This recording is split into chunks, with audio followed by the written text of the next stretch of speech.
ఆంధ్రప్రదేశ్ రాష్ట్ర ప్రజల దృష్టిలో మోడీ గారు ఒక విలన్గా అయ్యారు, బీజేపీ ఒక విలన్గా అయింది. మన సినిమా మొదట్లో ఎట్లుంటుందంటే హీరోను చాలా దుష్ప్రచారం చేస్తారు, చివరికి వచ్చేందుకు హీరో సత్యంగా నిలుస్తాడు.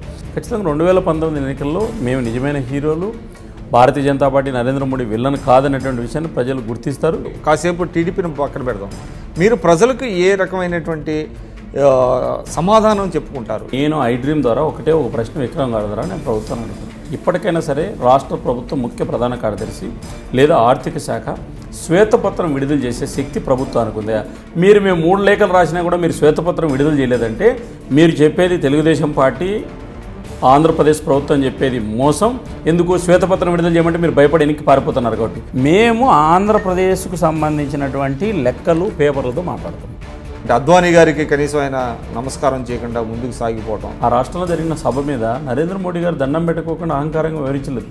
నరేంద్ర మోడీ గారు అద్వానీ గారిని ప్రత్యేక విమానంలో తీసుకుపోయారు. 2 గంటల పాటు వాళ్ళు విమానంలో కూర్చున్నారు, వాళ్ళిద్దరు కలిసి భోంచేశారు. ఈ మీడియాలో వచ్చినటువంటి ఒకే ఒక అంశాన్ని తీసుకుంటే మీరు అనేది కట్ అండ్ పేస్ట్, అది 100కి 400 పాళ్ళు నరేంద్ర మోడీని దుష్ప్రచారం చేయడానికి వాడినటువంటి ఒక వీడియో క్లిప్పింగ్ తప్ప అంతకంటే ఇంకోట్లేదు. చంద్రబాబు నాయుడు గారికి సముచితమైనటువంటి గౌరవం మోడీ గారు ఇవ్వలేదు అనేటువంటిది ఒకటి ఆయనే స్వయంగా చెప్తున్నారు. ఎవరు చెప్పారు?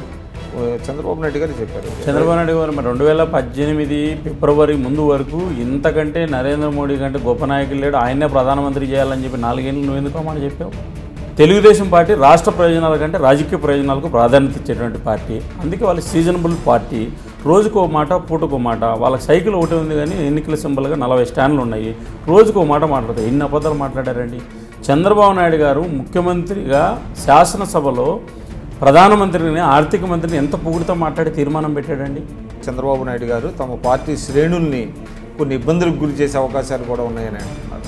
అంటే ముఖ్యంగా రాష్ట్రానికి చెందినటువంటి కొంతమంది బీజేపీ నేతలు వెళ్ళి చంద్రబాబు నాయుడు గారి మీద కేసులు పెట్టించడానికి ప్రయత్నిస్తున్నారు అనేటువంటి ఒక అభియోగం.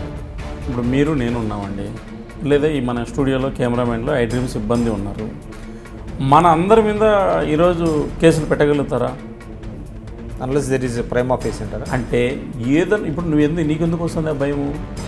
ఇప్పుడు మా మీద కేసులు పెడతారు అంటే మీరు ఎక్కడో తప్పు చేశారని ఒప్పుకుంటున్నారా?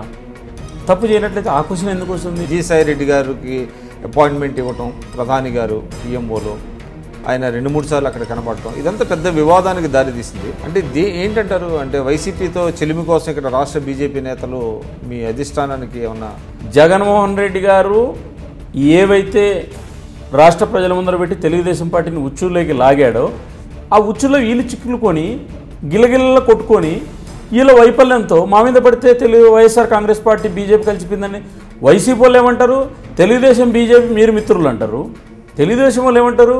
వైసీపీ బీజేపీ మిత్రులు అంటారు. ఇంక ఇప్పుడైతే పవన్ కళ్యాణ్ కూడా మమ్మల్ని కలుపుతారు. కాబట్టి మాకేం సంబంధం అండి? మాకేం అవసరం కలవాల్సిన అవసరం? ఒక సప్రాంతీయ పార్టీ బయటికి పోతే ఎన్డీఏ అంతా విచ్ఛిన్నం అయిపోయినట్టండి. ఢిల్లీని మించిన రాజధాని కడతామంటున్నారు, కానీ ఇచ్చిన 1500 కోట్లతో అటువంటి రాజధాని సాధ్యమా అంటారు. ఇచ్చిన 1500 కోట్ల రూపాయలు ఖర్చు పెట్టుకోకుండా స్క్వేర్ ఫీట్కు 7500 రూపాయలు ఖర్చు పెట్టి తాత్కాలిక భవనాలు కట్టి కట్టనటువంటి సెక్రటరేటు, కట్టనటువంటి రాజభవన్ బంగళా, కట్టనటువంటి ముఖ్యమంత్రి నివాసము కట్టినామని కేంద్ర ప్రభుత్వాన్ని చెప్పి ఇక్కడ తాత్కాలికంగా ఓన్లీ కట్టింది ఏంది సెక్రటరేటు, కొన్ని అసెంబ్లీ, కౌన్సిల్. అసలు రాజ్భవన్ అనేటువంటిది కట్టలే. వీళ్ళు ఇచ్చిన యూసీలో మేము రాజ్భవన్ కూడా కట్టామని చెప్పి కేంద్ర ప్రభుత్వానికి ఇచ్చాం. ఆ విశ్వాస తీర్మానాన్ని ఎదుర్కోలేక పారిపోయాడు అనే అపప్రదని మూట కట్టుకున్నారు కదా మోడీ గారు. నమస్కారం విష్ణు గారు. నమస్తే విక్రమ్ గారు. చెప్పండి, ఏంటి బీజేపీ పరిస్థితి? ఇప్పుడు ప్రధానంగా ఆంధ్రప్రదేశ్ రాష్ట్ర ప్రజల దృష్టిలో మోడీ గారు ఒక విలన్గా అయ్యారు, బీజేపీ ఒక విలన్గా అయింది. అంటే కారణాలు మీకు తెలుసు. ప్రత్యేక తరగతి హోదా ఇవ్వటం సాధ్యం కాదని మరోసారి మీరు 33 పేజీల నోటు ద్వారా చెప్పారు. ఈ నేపథ్యంలో ఒకవైపు టీడీపీ మిమ్మల్ని బాగా అటాక్ చేస్తుంది, అటాక్ పెంచారు. తర్వాత వైసీపీ కూడా కొంత మేర వాళ్ళు అటాక్ చేస్తున్నారు. సరే, కాంగ్రెస్ మొదటి నుంచి అనుకోండి. అంటే ఒక్కసారిగా బీజేపీ ఉక్కిరి బిక్కిరి అవుతున్నటువంటి పరిస్థితి ఉన్నది కదా. ఒకటి విక్రమ్ గారు, మనం సమకాలిక రాజకీయాల దగ్గరగా చూస్తే 2013లో ఇంతకంటే ఎక్కువ మా మీద దుష్ప్రచారం చేశారు, ఇంతకంటే ఎక్కువ ఉక్కిరి బిక్కిరి చేశామని చెప్పి విపక్ష పార్టీలు భావించాయి. 2013 చివరి మాసంలో కానీ లేదా 2014 మొదటి మాసంలో కానీ తీసుకుంటే ఆంధ్రప్రదేశ్ విభజన జరుగుతున్న సందర్భంలో ఇప్పుడు మాట్లాడుతున్న అన్ని రాజకీయ పార్టీలు ఇప్పుడు ఏదైతే బీజేపీని విలన్గా చూస్తున్నటువంటి చూపించే ప్రయత్నం చేస్తున్నటువంటి ఆ దిశలో ఆలోచిస్తున్న పార్టీలంతా కూడా అంటే అప్పుడు పరిస్థితులు ఇప్పుడు పరిస్థితులు ఒకే విధంగా ఉన్నాయని ఖచ్చితంగా ఆ రోజు ఏదైతే బీజేపీని దుష్ప్రచారం చేశారో తాత్కాలికంగా 1 నెల చేయగలిగారు, 2 నెలలు చేయగలిగారు. దీర్ఘకాలికంగా భారతీయ జనతా పార్టీ చెప్పిందే సత్యమైంది. ఖచ్చితంగా ఈ దేశంలో 29 తర్వాత 29 రాష్ట్ర విభజన చెందుతుంది. విభజన చెందిన రాష్ట్రాలు అభివృద్ధి చెందుతాయి. ఒక ప్రధానమైన రాజకీయ పార్టీగా కాంగ్రెస్ పార్టీ అధికారంలో ఉన్న పార్టీ మోసం చేస్తుంది. మేము బీజేపీగా చెప్తున్నాం, ఈ దేశంలో 2014 ఎన్నికలకు ముందు ఈ దేశంలో ఒక రాష్ట్రం ఉద్భవిస్తుంది. అది గత అనేక కారణాలు ఉన్నాయి. కాబట్టి మనం కొత్తగా రాష్ట్రం ఏర్పరచుకుంటే ఇప్పుడు మాట్లాడుతున్న అనేక రకాలైనటువంటి అభివృద్ధి జరుగుతుంది అనేటువంటి దాన్ని మేము చెప్పాం. తాత్కాలికంగా ప్రజలు కొంత ఆవేశపడ్డారు, కొన్ని రాజకీయ పార్టీలు మనం దుమ్మెత్తిపోశారు. 2014 1 నెలలో వచ్చిన మార్పు ఏంటంటే బీజేపీ ఒకటి నీతిగా చెప్పింది, బీజేపీ ఒకటి నిజాయితీగా చెప్పింది. ఈ పార్టీలన్నీ కూడా తెలుగుదేశం పార్టీ లేఖ ఇచ్చి మోసం చేసింది. ఆంధ్రాలో ఒక మాట, తెలంగాణలో మాట చెప్పింది. కాంగ్రెస్ పార్టీ విభజనే జరగదని చెప్పి ఉండవల్లి అనిల్ కుమార్ లాంటి వాళ్ళు అధికారంలో ఉన్నటువంటి వాళ్ళు, కేంద్ర మంత్రులు ఉన్నటువంటి వాళ్ళు ఆ రోజు అందరూ చెప్పారు. ఇంకా వైఎస్ఆర్ కాంగ్రెస్ పార్టీ అక్కడ ఒక మాట ఇక్కడ ఒక మాట మాట్లాడింది సమైక్యాంధ్ర పేరుతో. ఇక ఈరోజు టీవీలో ఎక్కువ మాట్లాడుతున్నటువంటి కొంతమంది స్వప్రకిటత మేధావులందరూ కూడా కొద్ది రోజులు ప్రత్యేక ఆంధ్ర రాష్ట్ర ఉద్యమం మాట్లాడి మళ్ళా కొద్ది రోజుల తర్వాత ప్రజలందరూ కూడా సమైక్యాంధ్ర కోరుకుంటే సమైక్యాంధ్ర అని చెప్పి పోయారు. చివరి రిజల్ట్ ఏమొచ్చింది? వాస్తవాలు ప్రజలు అర్థం చేసుకున్నారు. మన సినిమా మొదట్లో ఎట్లుంటుందంటే హీరోను చాలా దుష్ప్రచారం చేస్తారు, చివరికి వచ్చేందుకు హీరో సత్యంగా నిలుస్తాడు.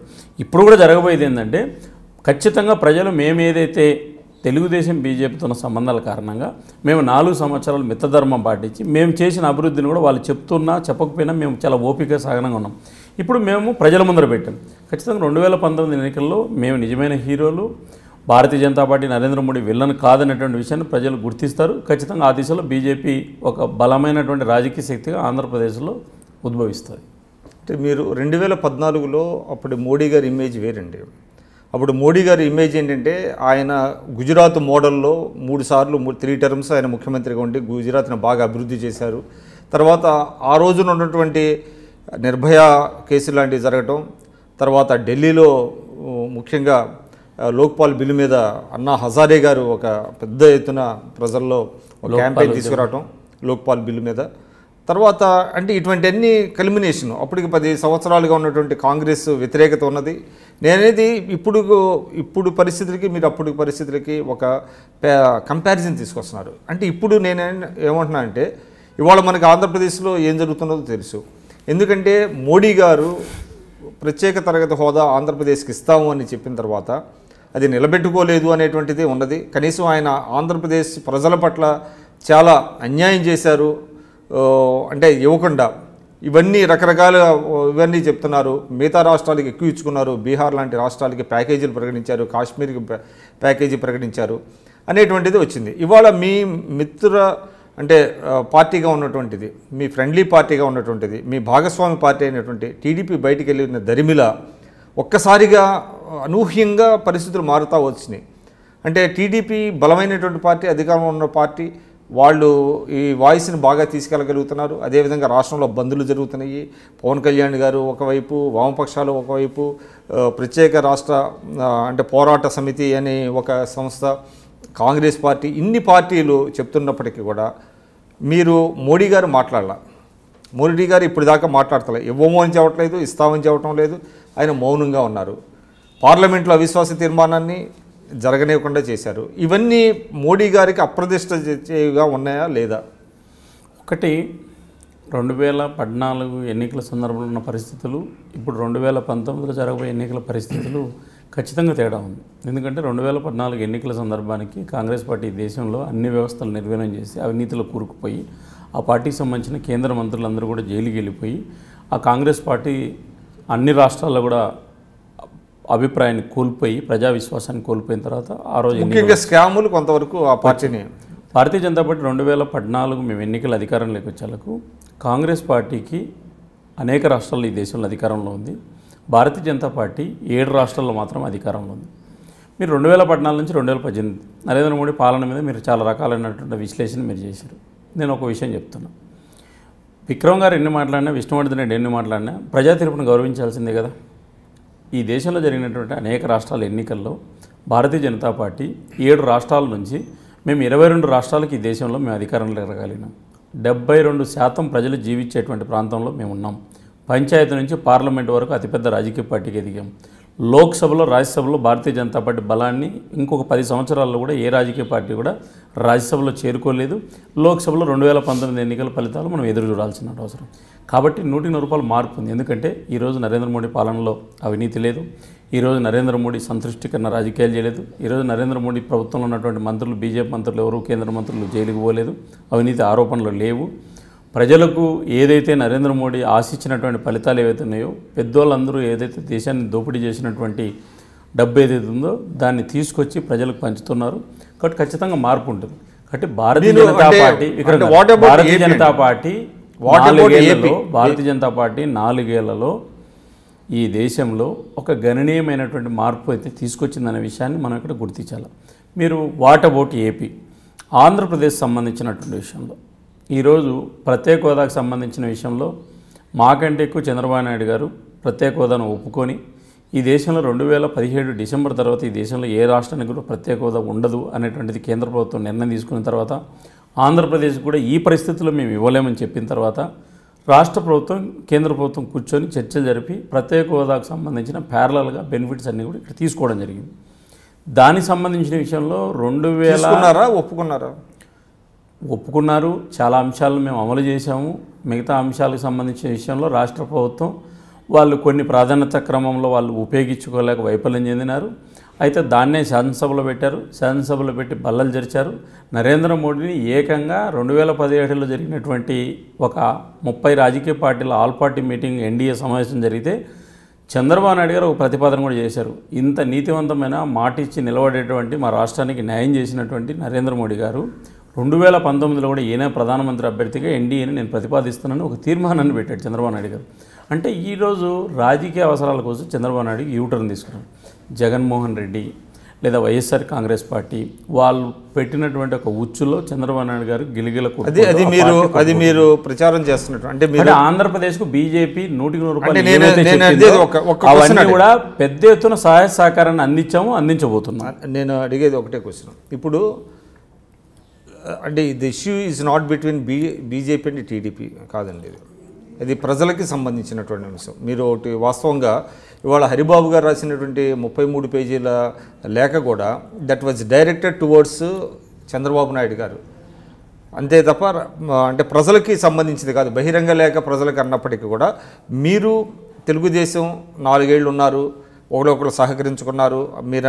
మీరు అన్నట్లుగా ఎన్డీఏ దీంట్లో ఆయన ఒక తీర్మానాన్ని ప్రవేశపెట్టారు ఎన్డీఏ భాగస్వామి పక్షంగా, అవన్నీ కరెక్టే. కానీ మీరు ప్రజలకి ఏం చెప్తారు అంటే నేనేది మీరు చంద్రబాబు నాయుడు గారు కొన్ని ఒప్పుకున్నారు, ఆయన మా వాదనని అంగీకరించారు, నరేంద్ర మోడీ గారి నాయకత్వాన్ని పట్ల విశ్వాసాన్ని వ్యక్తం చేశారు, మళ్ళీ ఇప్పుడు యూటర్న్ తీసుకున్నారని చెప్తున్నారు. ఓకే, కాసేపు టీడీపీని పక్కన పెడదాం. మీరు ప్రజలకు ఏ రకమైనటువంటి సమాధానం చెప్పుకుంటారు? విక్రమ్ గారు, భారతీయ జనతా పార్టీ ఆంధ్రప్రదేశ్కు 4 సంవత్సరాల్లో మిగతా రాష్ట్రాలతో సమానం లేకోకుండా అనేక రకాల్లో మేము సహకారం అందించామని చెప్పి ఇప్పటికి అధికారికంగా మా పార్టీ జాతీయ అధ్యక్షుడు అమిత్ షా గారు ఒక లేఖ రాశారు. దాంట్లో అనేక అంశాలను చంద్రబాబు నాయుడు గారికి చెప్పడం జరిగింది. రెండో లేఖ మా రాష్ట్ర పార్టీ బీజేపీ అధ్యక్షుడు రెండోసారి ఒక లేఖ రాశాడు. దాదాపు 28 పేజీల లేఖ అది. దాంట్లో అనేక డిపార్ట్మెంట్లకు సంబంధించి కేంద్ర ప్రభుత్వం రాష్ట్రానికి ఏ రకంగా సహకారం చేసింది, వీళ్ళు ఎక్కడ ఉపయోగించుకోలేకపోయారు, ఏ రకమైన అభివృద్ధి చేసినటువంటి విషయాలు ప్రజల ముందు ఉన్నాయనేటువంటిది రెండోసారి లేఖ రాశాం. మూడోసారి మళ్ళీ నిన్న ఫ్రెష్గా 32 పేజీలకు సంబంధించిన ఒక బుక్లెట్ను రాష్ట్ర ప్రజలకు లేఖ రాశాం 32 పేజీలతో. రాష్ట్ర ప్రజలకి సంబంధించినగా ఒక్క నిమిషం విక్రమ్ గారు, రాష్ట్ర ప్రజలకు లేఖ రాశాం. అయితే 3 లేఖలకు సంబంధించిన సారాంశమే అడుగుతున్నాం. భారతీయ జనతా పార్టీ చేసిందని చెప్తున్నాం, మేము లేఖలు రాశాం. తెలుగుదేశం పార్టీ చేయలేదు, మాకేం సహాయం చేయలేదు, మాకు మోసం చేశారు అంటున్నారు. మేము ఒక విషయం, చిన్న విషయం మీ ద్వారా నేను అడుగుతున్నా. మేము ఈ 3 లేఖలు రాసిన తర్వాత చాలా సందర్భాల్లో అనేక వేదికల మీద ప్రజాస్వామ్య పద్ధతిలో ఒక విషయాన్ని అడిగాం. ఏమడిగామంటే, అయ్యా మేము ఇచ్చామంటున్నాం, మీరు ఇవ్వలేదంటున్నారు, బీజేపీ ఇచ్చిందంటున్నాం, కేంద్ర ప్రభుత్వం ఇచ్చిందంటున్నాం, రాష్ట్ర ప్రభుత్వము తెలుగుదేశం పార్టీ ఇవ్వలేదంటున్నారు. అధికారికంగా మీరు టీవీల ముందర కూర్చొని ప్రజలను తప్పుదో పట్టించి మా మీద ఏదో రోజు అజెండా పెట్టుకొని తిట్టేది కాదు. మేము ఇచ్చినటువంటి అంశాలకు సంబంధించి మా లేఖలో ఉన్న తప్పులు ఏమన్నా ఉంటే రాష్ట్ర ప్రభుత్వం అధికారికంగా ఒక శ్వేతపత్రం విడుదల చేయండి, అప్పుడు మీరు చెప్పింది నమ్ముతారు ప్రజలు. లేకోకుండా పోతే ఈరోజు మీరు ఆంధ్రప్రదేశ్లో 4 ఏళ్ళు మీరు ఏవైతే చెప్పుకుంటున్న పథకాలు ఏవైతే ఉన్నాయో పోలవరం అది కేంద్ర ప్రభుత్వ సహకారము 100% కేంద్రం ఇచ్చింది. మీరు రోజు అది తప్ప ఇంకోటి చెప్పట్లేదు. చంద్రన్న బాట చంద్రబాబు నాయుడు గారి పేరు మీద పెట్టుకున్నది. ఉపాధి హామీకి నుంచి కేంద్ర ప్రభుత్వం ఇచ్చే నిధుల సహకారంతో ఇస్తున్నటువంటి సిమెంట్ రోడ్లు. 3 గ్రామీణ ప్రాంతాల్లో నీళ్లు. మీరు చెప్పినటువంటి ఎన్టీఆర్ సుజల స్రవంతి డ్రింకింగ్ వాటర్ ఇస్తామని చెప్పింది అటర్ ఫ్లాప్, ఎక్కడ ఒకరు మీరు ఇవ్వలే. బీజేపీ కేంద్ర ప్రభుత్వం ఇచ్చినటువంటిది ఇరిగేషన్ ప్రాజెక్టులకు సంబంధించిన నిధులు, కృషి సంచయ యోజన కింద కేంద్ర ప్రభుత్వం ఇచ్చే నిధులతో మీరు ఇరిగేషన్ ప్రాజెక్టు నిర్మాణం చేస్తున్నారు. 24 గంటలు కరెంటు. మీరు రోజు చెప్తున్నది మా దగ్గర మిగులు కరెంటు కేంద్రం ఇచ్చినటువంటిది. అంటే మీరు ఒక్క నిమిషం అంటే ఒక్క నిమిషం పూర్తి చేస్తా. అంటే ఇట్లా మేము చాలా అంశాలు చెప్తున్నాం. మేము మీకేం అడిగాము, అయ్యా మేము ఇచ్చినటువంటి విషయాలు మీరు చెప్పుకోకుండా మావని పేర్లు మార్చుకోకుండా స్వచ్ఛ భారత్ అంటే స్వచ్ఛాంధ్ర అని ఇట్లా పేర్లు మార్చుకోకుండా స్ట్రైట్గా మేము ఒక విషయం అడిగాం. ఏమంటే మీరు ఆంధ్రప్రదేశ్ ప్రజలకు ఇచ్చినటువంటి 600 ఎన్నికల హామీల్లో లేదా రాష్ట్ర ప్రభుత్వం 4 ఏళ్ళు మీరు పెట్టినటువంటి 4 లక్షల 5 లక్షల కోట్ల బడ్జెట్లో లేదా మీరు 1,00,000 కోట్ల రూపాయలు అప్పు చేసిన డబ్బుల్లో ఒక్క ప్రాజెక్టు ఒక్క పథకం ఏదన్నా ఉందా? ఉండకుండా పోవడమే కాదు, మీరు చెప్పినటువంటి 33,88,000 మందికి నిరుద్యోగ వృత్తి ఇచ్చారా? ఈ రోజు ₹1 మోసం చేశారు. ఇంటికో ఉద్యోగం ఇస్తామన్నారు, ఇచ్చారా? మీ ఇంట్లో ఉద్యోగం ఇచ్చుకున్నారు. రాష్ట్ర ప్రజలు అంటే మేము అడిగినటువంటి దాటికి నేను ఐడ్రీమ్ ద్వారా ఒక ప్రశ్న విక్రమ్ గారి ద్వారా నేను ప్రభుత్వాన్ని అడుగుతున్నాను. ఇప్పటికైనా సరే రాష్ట్ర ప్రభుత్వం ముఖ్య ప్రధాన కార్యదర్శి లేదా ఆర్థిక శాఖ శ్వేతపత్రం విడుదల చేసే శక్తి ప్రభుత్వానికి ఉందా? మేము 3 లేఖలు రాసినా కూడా మీరు శ్వేతపత్రం విడుదల చేయలేదంటే మీరు చెప్పేది తెలుగుదేశం పార్టీ ఆంధ్రప్రదేశ్ ప్రభుత్వం చెప్పేది మోసం. ఎందుకు శ్వేతపత్రం విడుదల చేయమంటే మీరు భయపడి వెనక్కి పారిపోతున్నారు కాబట్టి. మేము 3 లేఖలు రాసి ప్రజల ముందర పెట్టినాం కాబట్టి ప్రజలు వీటిని నమ్ముతున్నారు. మీరు చెప్పేదాన్ని నమ్మడం లేదు. మీరు శ్వేతపత్రం విడుదల చేస్తే అప్పుడు ప్రజలు నమ్ముతారు, మేము సమాధానం చెప్తాం. కాబట్టి మా 3 లేఖలకు మీరు సమాధానం చెప్పకుండా పారిపోయారంటే మీరు రాష్ట్ర ప్రజలకి ఏమీ చేయలేక మీరు మోసం చేశారు. కేంద్రం చెప్పింది చేసింది అనేటువంటిది ఇక్కడ కనపడుతుంది కదా. అంటే మీరు కేవలం తెలుగుదేశం పార్టీ వారు మిమ్మల్ని అటాక్ చేసేదానికి మీరు కౌంటర్ అటాక్గా ఇవన్నీ చెప్పొస్తారండి. నా పాయింట్ ఏంటంటే కౌంటర్ అటాక్ కాదు, ఇది అభివృద్ధి లెక్కలు పేపర్. సరే, నేను టీవీలో విక్రమ్ గారితో మాట్లాడుతూ నేను ప్రభుత్వం తిట్టాను అనుకోండి, అది అటాక్ అవుతుంది. ఇక్కడ అటాక్ కాదు కదా, మేము ఆంధ్రప్రదేశ్కు సంబంధించినటువంటి లెక్కలు పేపర్లతో మాట్లాడుతున్నాం. సరే, నేను ఈ లెక్కలు తప్పు కానీ దీన్ని విక్రమ్ గారు తప్పు అంటారా? ఇప్పుడు మేము రాసినటువంటి ఇన్ని పేజీల లేఖలు ఇది తప్పు అంటారా? నేను తప్పనట్లా. ఇప్పుడు మీరు రాసిన ప్రభుత్వం ఎందుకు విడుదల చేయలేదు ఇట్లా? నేనేం చెప్తున్నా అంటే ప్రత్యేకించి మీరు అనేకం చేశారంటున్నారు. సరే, అందులో కొంత ఉండొచ్చు. అది వాళ్ళు ఏమంటున్నారు, తెలుగుదేశం ఏమంటున్నారు, ₹1 కూడా అదనంగా ఇవ్వలేదు. కేంద్రం నుంచి వచ్చే నిధులు మినహా 12,000 కోట్లు 12,500 కోట్లు మినహా ఒక్క పైసా కూడా అదనంగా రాలేదు. ఏదైతే 14th ఫైనాన్స్ కమిషన్ నిధులు అన్ని రాష్ట్రాలకు ఏ విధంగా ఇస్తారో మనకు కూడా ఇస్తున్నారు తప్ప అంటున్నారు. అంటే మీరు ఒకటి గమనించండి, ఇవాళ ప్రజల మూడు ఏ విధంగా ఉన్నది అంటే ప్రజల మూడు ఇవాళ ప్రత్యేక హోదా ఇవ్వలేదు మోడీ గారు అనేటువంటి ఒక మూడు ప్రజలు క్రియేట్ అయిందంటారా లేదంటారా? ఒకటి, మీరు అంతకంటే ముందు ప్రశ్న అడిగారు. ఆంధ్రప్రదేశ్కు 14వ ఆర్థిక సంఘం ద్వారా వచ్చిన నిధులు తప్ప ఏమీ రాలేదు అని అంటే టీడీపీ వాళ్ళు చెప్తున్నారు అన్నారు కదా. వాళ్ళు చెప్పింది తప్పు అనే దానికి ఏంటంటే, ఇప్పుడు ఆంధ్రప్రదేశ్కు సంబంధించినటువంటి ఏదైతే ఒక ప్రధానమైనటువంటి దేశంలో ఏ రాష్ట్రానికి ఇవ్వనటువంటి పోలవరం ప్రాజెక్టు, అదేం 14వ ఆర్థిక సంఘం లేదు, కేంద్ర బడ్జెట్కి సంబంధం లేదు. 100% కేంద్ర ప్రభుత్వం ఆంధ్రప్రదేశ్ సహకారం వచ్చింది. అంటే అది విభజన హామీ కాదంటారా? అంటే విభజన హామీలు ఇవ్వడం అనేది రాజకీయ పార్టీలు చాలా రకాల హామీలు ఇస్తాయి విక్రమ్ గారు. ఇప్పుడు మేము ఆంధ్రప్రదేశ్లో కూడా 100 హామీలు ఇచ్చి మేము 99 పూర్తి చేసి ఒక ప్రత్యేక హోదా అనేటువంటిది ఇబ్బంది ఉందని పేరు మారిస్తే కూడా దాన్ని కూడా రోజు విమర్శలు చేస్తున్నాను. అట్లా కాదు కదా, నేను ఇన్ప్రాక్టికల్గా ఉండాలి. అంటే ప్రభుత్వం అనేటువంటిది ఇప్పుడు తెలుగుదేశం పార్టీ కూడా హామీ ఇచ్చింది. అందుకే మీరు ఎన్టీఆర్ సుజల ధార ఇవ్వలేదు, 85,000 కోట్లు రుణమాఫీ, 15,000 కోట్లు ఇచ్చి చేతులు దులిపేసుకొని ప్రజలు మోసం చేశారు. ఈరోజు బ్యాంకర్ల దగ్గర రైతులు అప్పులు పోయే పరిస్థితి లేదు. మీరు 33,08,000 నిరుద్యోగ వృత్తి ఇస్తానని ఈ రోజు వరకు రూపాయి లేదు. ఇంటికి ఉద్యోగం ఇస్తున్నారు, బాబు వస్తే జాబ్ వస్తుందన్నారు, మీరు ఇవ్వలేకపోయారు. కాబట్టి దాదాపు 13 కులాలకు రిజర్వేషన్లు మారుస్తామన్నారు, ఒక కులానికి రిజర్వేషన్ ఇవ్వలేదు. కార్పొరేట్ రిజర్వేషన్లు అనేక రకాలుగా కులాలకు రిజర్వేషన్లు ఇవ్వని వాళ్ళకి కార్పొరేషన్లు ఏర్పాటు చేస్తామన్నారు, ఇవ్వలేదు. ధరల స్థిరీకరణ నిధికి 10,000 కోట్లు పెడతామని ఇవ్వలేదు. మేము ఇట్లా చాలా రకాల హామీలు బీజేపీ ఇచ్చినటువంటి హామీలను నెరవేర్చిందా లేదన్నది ఇక్కడ మౌలికమైన ప్రశ్న. కాబట్టి 14 ఆర్థిక సంఘం సంబంధం లేకుండా, ఈ దేశంలో మిగతా రాష్ట్రాలకు ఇచ్చేటువంటి 28 రాష్ట్రాలకు సంబంధం లేకుండా ఆంధ్రప్రదేశ్కి ఇచ్చినటువంటివే ఇవి నేను చెప్పినటువంటివి. ఏది 24 గంటల కరెంటు, రహదారుల నిర్మాణం కానీ, క్యాపిటల్కి సపోర్ట్ కానీ, లేకపోతే 6.5 లక్షల హౌసింగ్ ఇండ్లు కానీ, ప్రజలు సంతృప్తి చెందారని విద్యాసంస్థలు కానీ. ఎవరు ప్రజల రాష్ట్ర ఏపీ ప్రజలు ఇప్పుడు మీరు చెప్తున్నటువంటి 32 పేజీల నోట్ ఏదైతే మీరు విడుదల చేశారో అందులో అనేక మీరు చెప్పుకొచ్చారు. ఇంకా కొన్ని ఒక 4-5 మాత్రమే మిగిలినవి అంటున్నారు.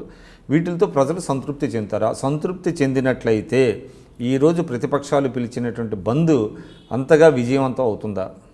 ఇప్పుడు ఆంధ్రప్రదేశ్కు సంబంధించినటువంటి ప్రజలు ఈరోజు నూతనంగా ఏర్పడినటువంటి రాష్ట్రంలో సంతృప్తి అనేటువంటిది ప్రామాణికం ఎట్లుంటుందంటే 100కి 35 మార్కులు వచ్చాయనుకోండి పాస్ అయినట్లు, 45 మార్కులు వచ్చినాయనుకోండి సెకండ్ క్లాస్ వచ్చినట్టు, 60 మార్కులు వచ్చినాయనుకోండి ఫస్ట్ క్లాస్ వచ్చినట్టు, అబోవ్ 60 దాటిందంటే డిస్టింక్షన్లో పోయినట్టు. మేము ఆంధ్రప్రదేశ్కు కేంద్ర ప్రభుత్వం, నరేంద్ర మోడీ ప్రభుత్వం మీరు చెప్పినట్లు ప్రజలు మాకిచ్చిన సర్టిఫికేట్ ఏంటంటే మేము 60% దాటి 80% వరకు మేము ఇచ్చిన హామీలు నెరవేర్చాం. మేము డిస్టింక్షన్లో పాస్ అయ్యాం. తెలుగుదేశం పార్టీ 600 ఎన్నికల హామీలు ఇచ్చి 570 నెరవేర్చలేకోకుండా వాళ్ళు 35 పాస్ మార్కులు కూడా కాదు, కనీసం 15-20 మార్కులు కూడా ప్రజలు మార్కులు వేయలేదు. కాబట్టి మేము ఖచ్చితంగా ప్రజల దృష్టిలో ప్రజలు మేము చేసిన సహకారము అభివృద్ధిని ఇప్పుడు క్షేత్రస్థాయిలో చూస్తున్నటువంటి గ్రామీణ ప్రాంతాల్లో అభివృద్ధి 100 రూపాయలు ప్రజలు మీరు చేసుకున్నారని మేము భావిస్తాం. అట్లా కదండి, మీరు చేసినటువంటి అంటే కేంద్ర ప్రభుత్వం రాష్ట్రానికి అందించినటువంటి సహాయాన్ని సమర్థవంతంగా ప్రజలకు చెప్పుకోవడంలో విఫలమవటం, అదేవిధంగా రాష్ట్ర బీజేపీ టీడీపీకి ఒక బి టీమ్గా పనిచేయించడానికి అంటే రాష్ట్ర అధ్యక్షులుగా పనిచేసినటువంటి హరిబాబు గారే కారణం అనేటువంటిది మీ పార్టీలోని కొంతమంది అధిష్టానానికి కంప్లైంట్ చేయడం వల్లనే ఆయన రాజీనామా చేశారనేటువంటిది ఒకటి ఉన్నది. ఒకటి, భారతీయ జనతా పార్టీ ఈ దేశంలో 13 కోట్ల మంది సభ్యులు ఉన్నటువంటి పార్టీ. మేము దేశంలో స్వతంత్రంగా అధికారంలో ఉన్నటువంటి వాళ్ళము, 300 పైబడి స్థానాల్లో ఉన్నటువంటి అంటే వాళ్ళ హరిబాబు గారు రాజీనామా కారణం ఎందుకంటే మేము బీటీం, మాకు తెలుగుదేశం పార్టీ బీటీం అవుతుంది ఎప్పుడన్నా కానీ. భారతీయ జనతా పార్టీ ఒక జాతీయ పార్టీ, తెలుగుదేశం పార్టీ జాతీయ పార్టీ ఎట్లయితే చెప్పుకుంటారు జాతీయ పార్టీ అని చెప్పి, కానీ వాళ్ళు జాతీయ పార్టీ చెప్పుకునేది వాళ్ళు వాస్తవం అయ్యేటట్లయితే మరి కర్ణాటక ఎలక్షన్స్లో బీజేపీని ఓడిపిస్తామని ప్రగల్భాలు పలుకుతున్నట్టు టీవీల ముందర, మరి ఎన్నికల్లో ఒక 50 సీట్లు తెలుగుదేశం పార్టీ పోటీ చేసి నేను అడిగింది ఒకసారి హరిబాబు గారు కూడా ఏ రోజు కూడా ఆ రకంగా వ్యవహరించలేదు. ఆంధ్రప్రదేశ్లో భారతీయ జనతా పార్టీకి తనకున్న పరిధిలో తనకున్న సమయంలో 100 రూపాయలు సమర్థవంతంగానే పనిచేశారు. ఇప్పుడు ఏదైతే ఆరోపణలు ఏవైతే వస్తున్నాయో ఈ ఆరోపణలన్నీ కూడా సత్యదూరం. ఎందుకు ఆయన రాజీనామా చేయాల్సి వచ్చింది? రాజీనామా ప్రక్రియ అనేటువంటిది భారతీయ జనతా పార్టీలో ప్రతి 3 సంవత్సరాలకు ఒకసారి అధ్యక్ష మార్పు అనేది సాధారణంగా జరిగే వ్యవహారం అది. అయితే ఇప్పుడు ఆంధ్రప్రదేశ్ సంబంధించిన విషయంలో ఆయన ముందుకు రావడానికి ప్రధానమైన కారణం ఏంటంటే 1 సంవత్సరం పార్లమెంట్ ఎన్నికలు ఉండడము. కాబట్టి నాకంటే కూడా ఇంకా సమర్థులకు మీరు అవకాశం ఇస్తే నేను పార్లమెంటులో ఎన్నికల్లో పోటీ చేయాలి, 8 పార్లమెంటుకి సంబంధించినటువంటి కమిటీల్లో నేను చైర్మన్గా పనిచేస్తాను, దాని కారణంగా కొత్త వాళ్ళకి అవకాశం అని చెప్పి ఆయన రాశాడు తప్ప ఆయన అసమర్థత ఎట్లనుకుంటామో ఒక రాజకీయ పార్టీలో రెగ్యులర్ జరిగే కాంగ్రెస్ పార్టీ కాదు కదా. కానీ ఒకటి చెప్పండి, Telugu Desam party Congress party TRS party అయితే టీఆర్ఎస్ పార్టీ అయితే కేసీఆర్ గారు 4 సంవత్సరాల వాళ్ళు ఉంటారు. చంద్రబాబు నాయుడు పార్టీలో అయితే చంద్రబాబు నాయుడు గారు, ఎన్టీ రామారావు గారి తర్వాత ఇప్పుడు లోకేష్ బాబు దేవాంశ్. బీజేపీ అట్లా కాదు కదా, కుటుంబ పార్టీ కాదు కదా. ఇది డిబేట్ సేక్ కోసం మాట్లాడుతుంది. కానీ మీరు చెప్పండి, మీరు చెప్పారు నేషనల్ పార్టీ మోడీ గారు ప్రభావం బ్రహ్మాండంగా ఉన్న సమయంలో కూడా 4 సంవత్సరాల పాటు మీరు ఒక్క అడుగు కూడా ముందుకెళ్ళిపోయారు రాష్ట్ర అంటే ఏపీలో. బికాజ్ ఎందుకంటే ఇక్కడ పార్టీని ఒక దశలో ఏమన్నారు, మీరు మా అంతటా మేము అధికారంలోకి వస్తూ ఉన్నారు, ఆ దిశగా మీరు ఎక్కువ ప్రయత్నాలు చేయలేదు. తర్వాత కొంతమంది ప్రభుత్వంలో జరుగుతున్నటువంటి అవకతవకల గురించో లేకపోతే పోలవరం ప్రాజెక్టులో జరుగుతున్న జాప్యాన్ని గురించో పురంధరేశ్వరి గారు లాంటి వాళ్ళు మాట్లాడుతుంటే వాళ్ళు నోళ్లు మూయించారు. సో ఇవన్నీ కూడా అంటే తెలుగుదేశానికి కొంత రాష్ట్ర బీజేపీ వాళ్ళు అనుకూలంగా పనిచేయటం మూలాన ఇవాళ మీరు డిఫెన్స్లో పడ్డారు, ఒప్పుకోరా? లేదు, ఒకటి ఏంటంటే ఇప్పుడు ఆంధ్రప్రదేశ్ అవినీతికి సంబంధించిన విషయంలో లేదా ప్రభుత్వంలో జరుగుతున్న లోపాలకు సంబంధించిన మేము ప్రభుత్వంలోకి వచ్చిన మొదటి రోజు నుంచి కూడా మిత్రపక్షంగా ఉన్నా కూడా చాలా అంశాలు మాట్లాడాం. మీకు ఎగ్జాంపుల్ చెప్తాను. ఒకటి విశాఖపట్నం భూ కుంభకోణం ఈరోజు ప్రభుత్వం సిట్ వేసింది. అనేక మంది రాష్ట్ర మంత్రుల మీద ఆరోపణలు ఉన్నాయి. ఎవరు విశాఖపట్నంలో సిట్టుకు కొట్లాడినటువంటి వాళ్ళు బీజేపీ శాసనసభ పక్ష నేత విష్ణుకుమార్ రాజు గారు, మా పార్టీ రాష్ట్ర అధ్యక్షుడు హరిబాబు గారు. విష్ణుకుమార్ రాజు గారు అయితే ఏకంగా వాడు ముందుకు వచ్చి తన మీద అత్యాయత్నం చేసేటువంటి ప్రయత్నం చేస్తున్నారు. ఇది వేల కోట్ల రూపాయల కుంభకోణం అయినా కూడా ఎనికి తగ్గలేదు. అది భారతీయ జనతా పార్టీ గొప్పతనం. ఆంధ్రప్రదేశ్లో ఇసుకకి సంబంధించినటువంటి విషయంలో మా పార్టీకి సంబంధించినటువంటి పురంధరేశ్వరి గారు కానీ సోము వీర్రాజు గారు కానీ మాట్లాడడం జరిగింది. మేమందరం రాయలసీమ ప్రాంతంలో జరిగినటువంటి ఇసుకకు సంబంధించిన విషయంలో మేము మాట్లాడడం జరిగింది. మరి మేము ఎక్కడ ఎనికి తగ్గలేదే, మేము చెప్పిందే సత్యమైంది కదా. ప్రభుత్వం ఒకటి ఎన్నికేసి చాలా రోజుల తర్వాత చేతుల్లో కాలిన తర్వాత ఆకులు పట్టుకున్నట్లు మళ్ళీ వచ్చి ఇసుకకి సంబంధించి ఫ్రీ అన్నారు. విశాఖపట్నం భూ కుంభకోణం ఉన్నాడు మా మీద రంకెలేశారు. తర్వాత ఏం జరిగింది, సిట్ వేశారు. అవును కొంత భూ కుంభకోణం కొంత జరిగింది, దాని మీద మేము విచారణ జరుపుతూ ఉన్నామన్నారు.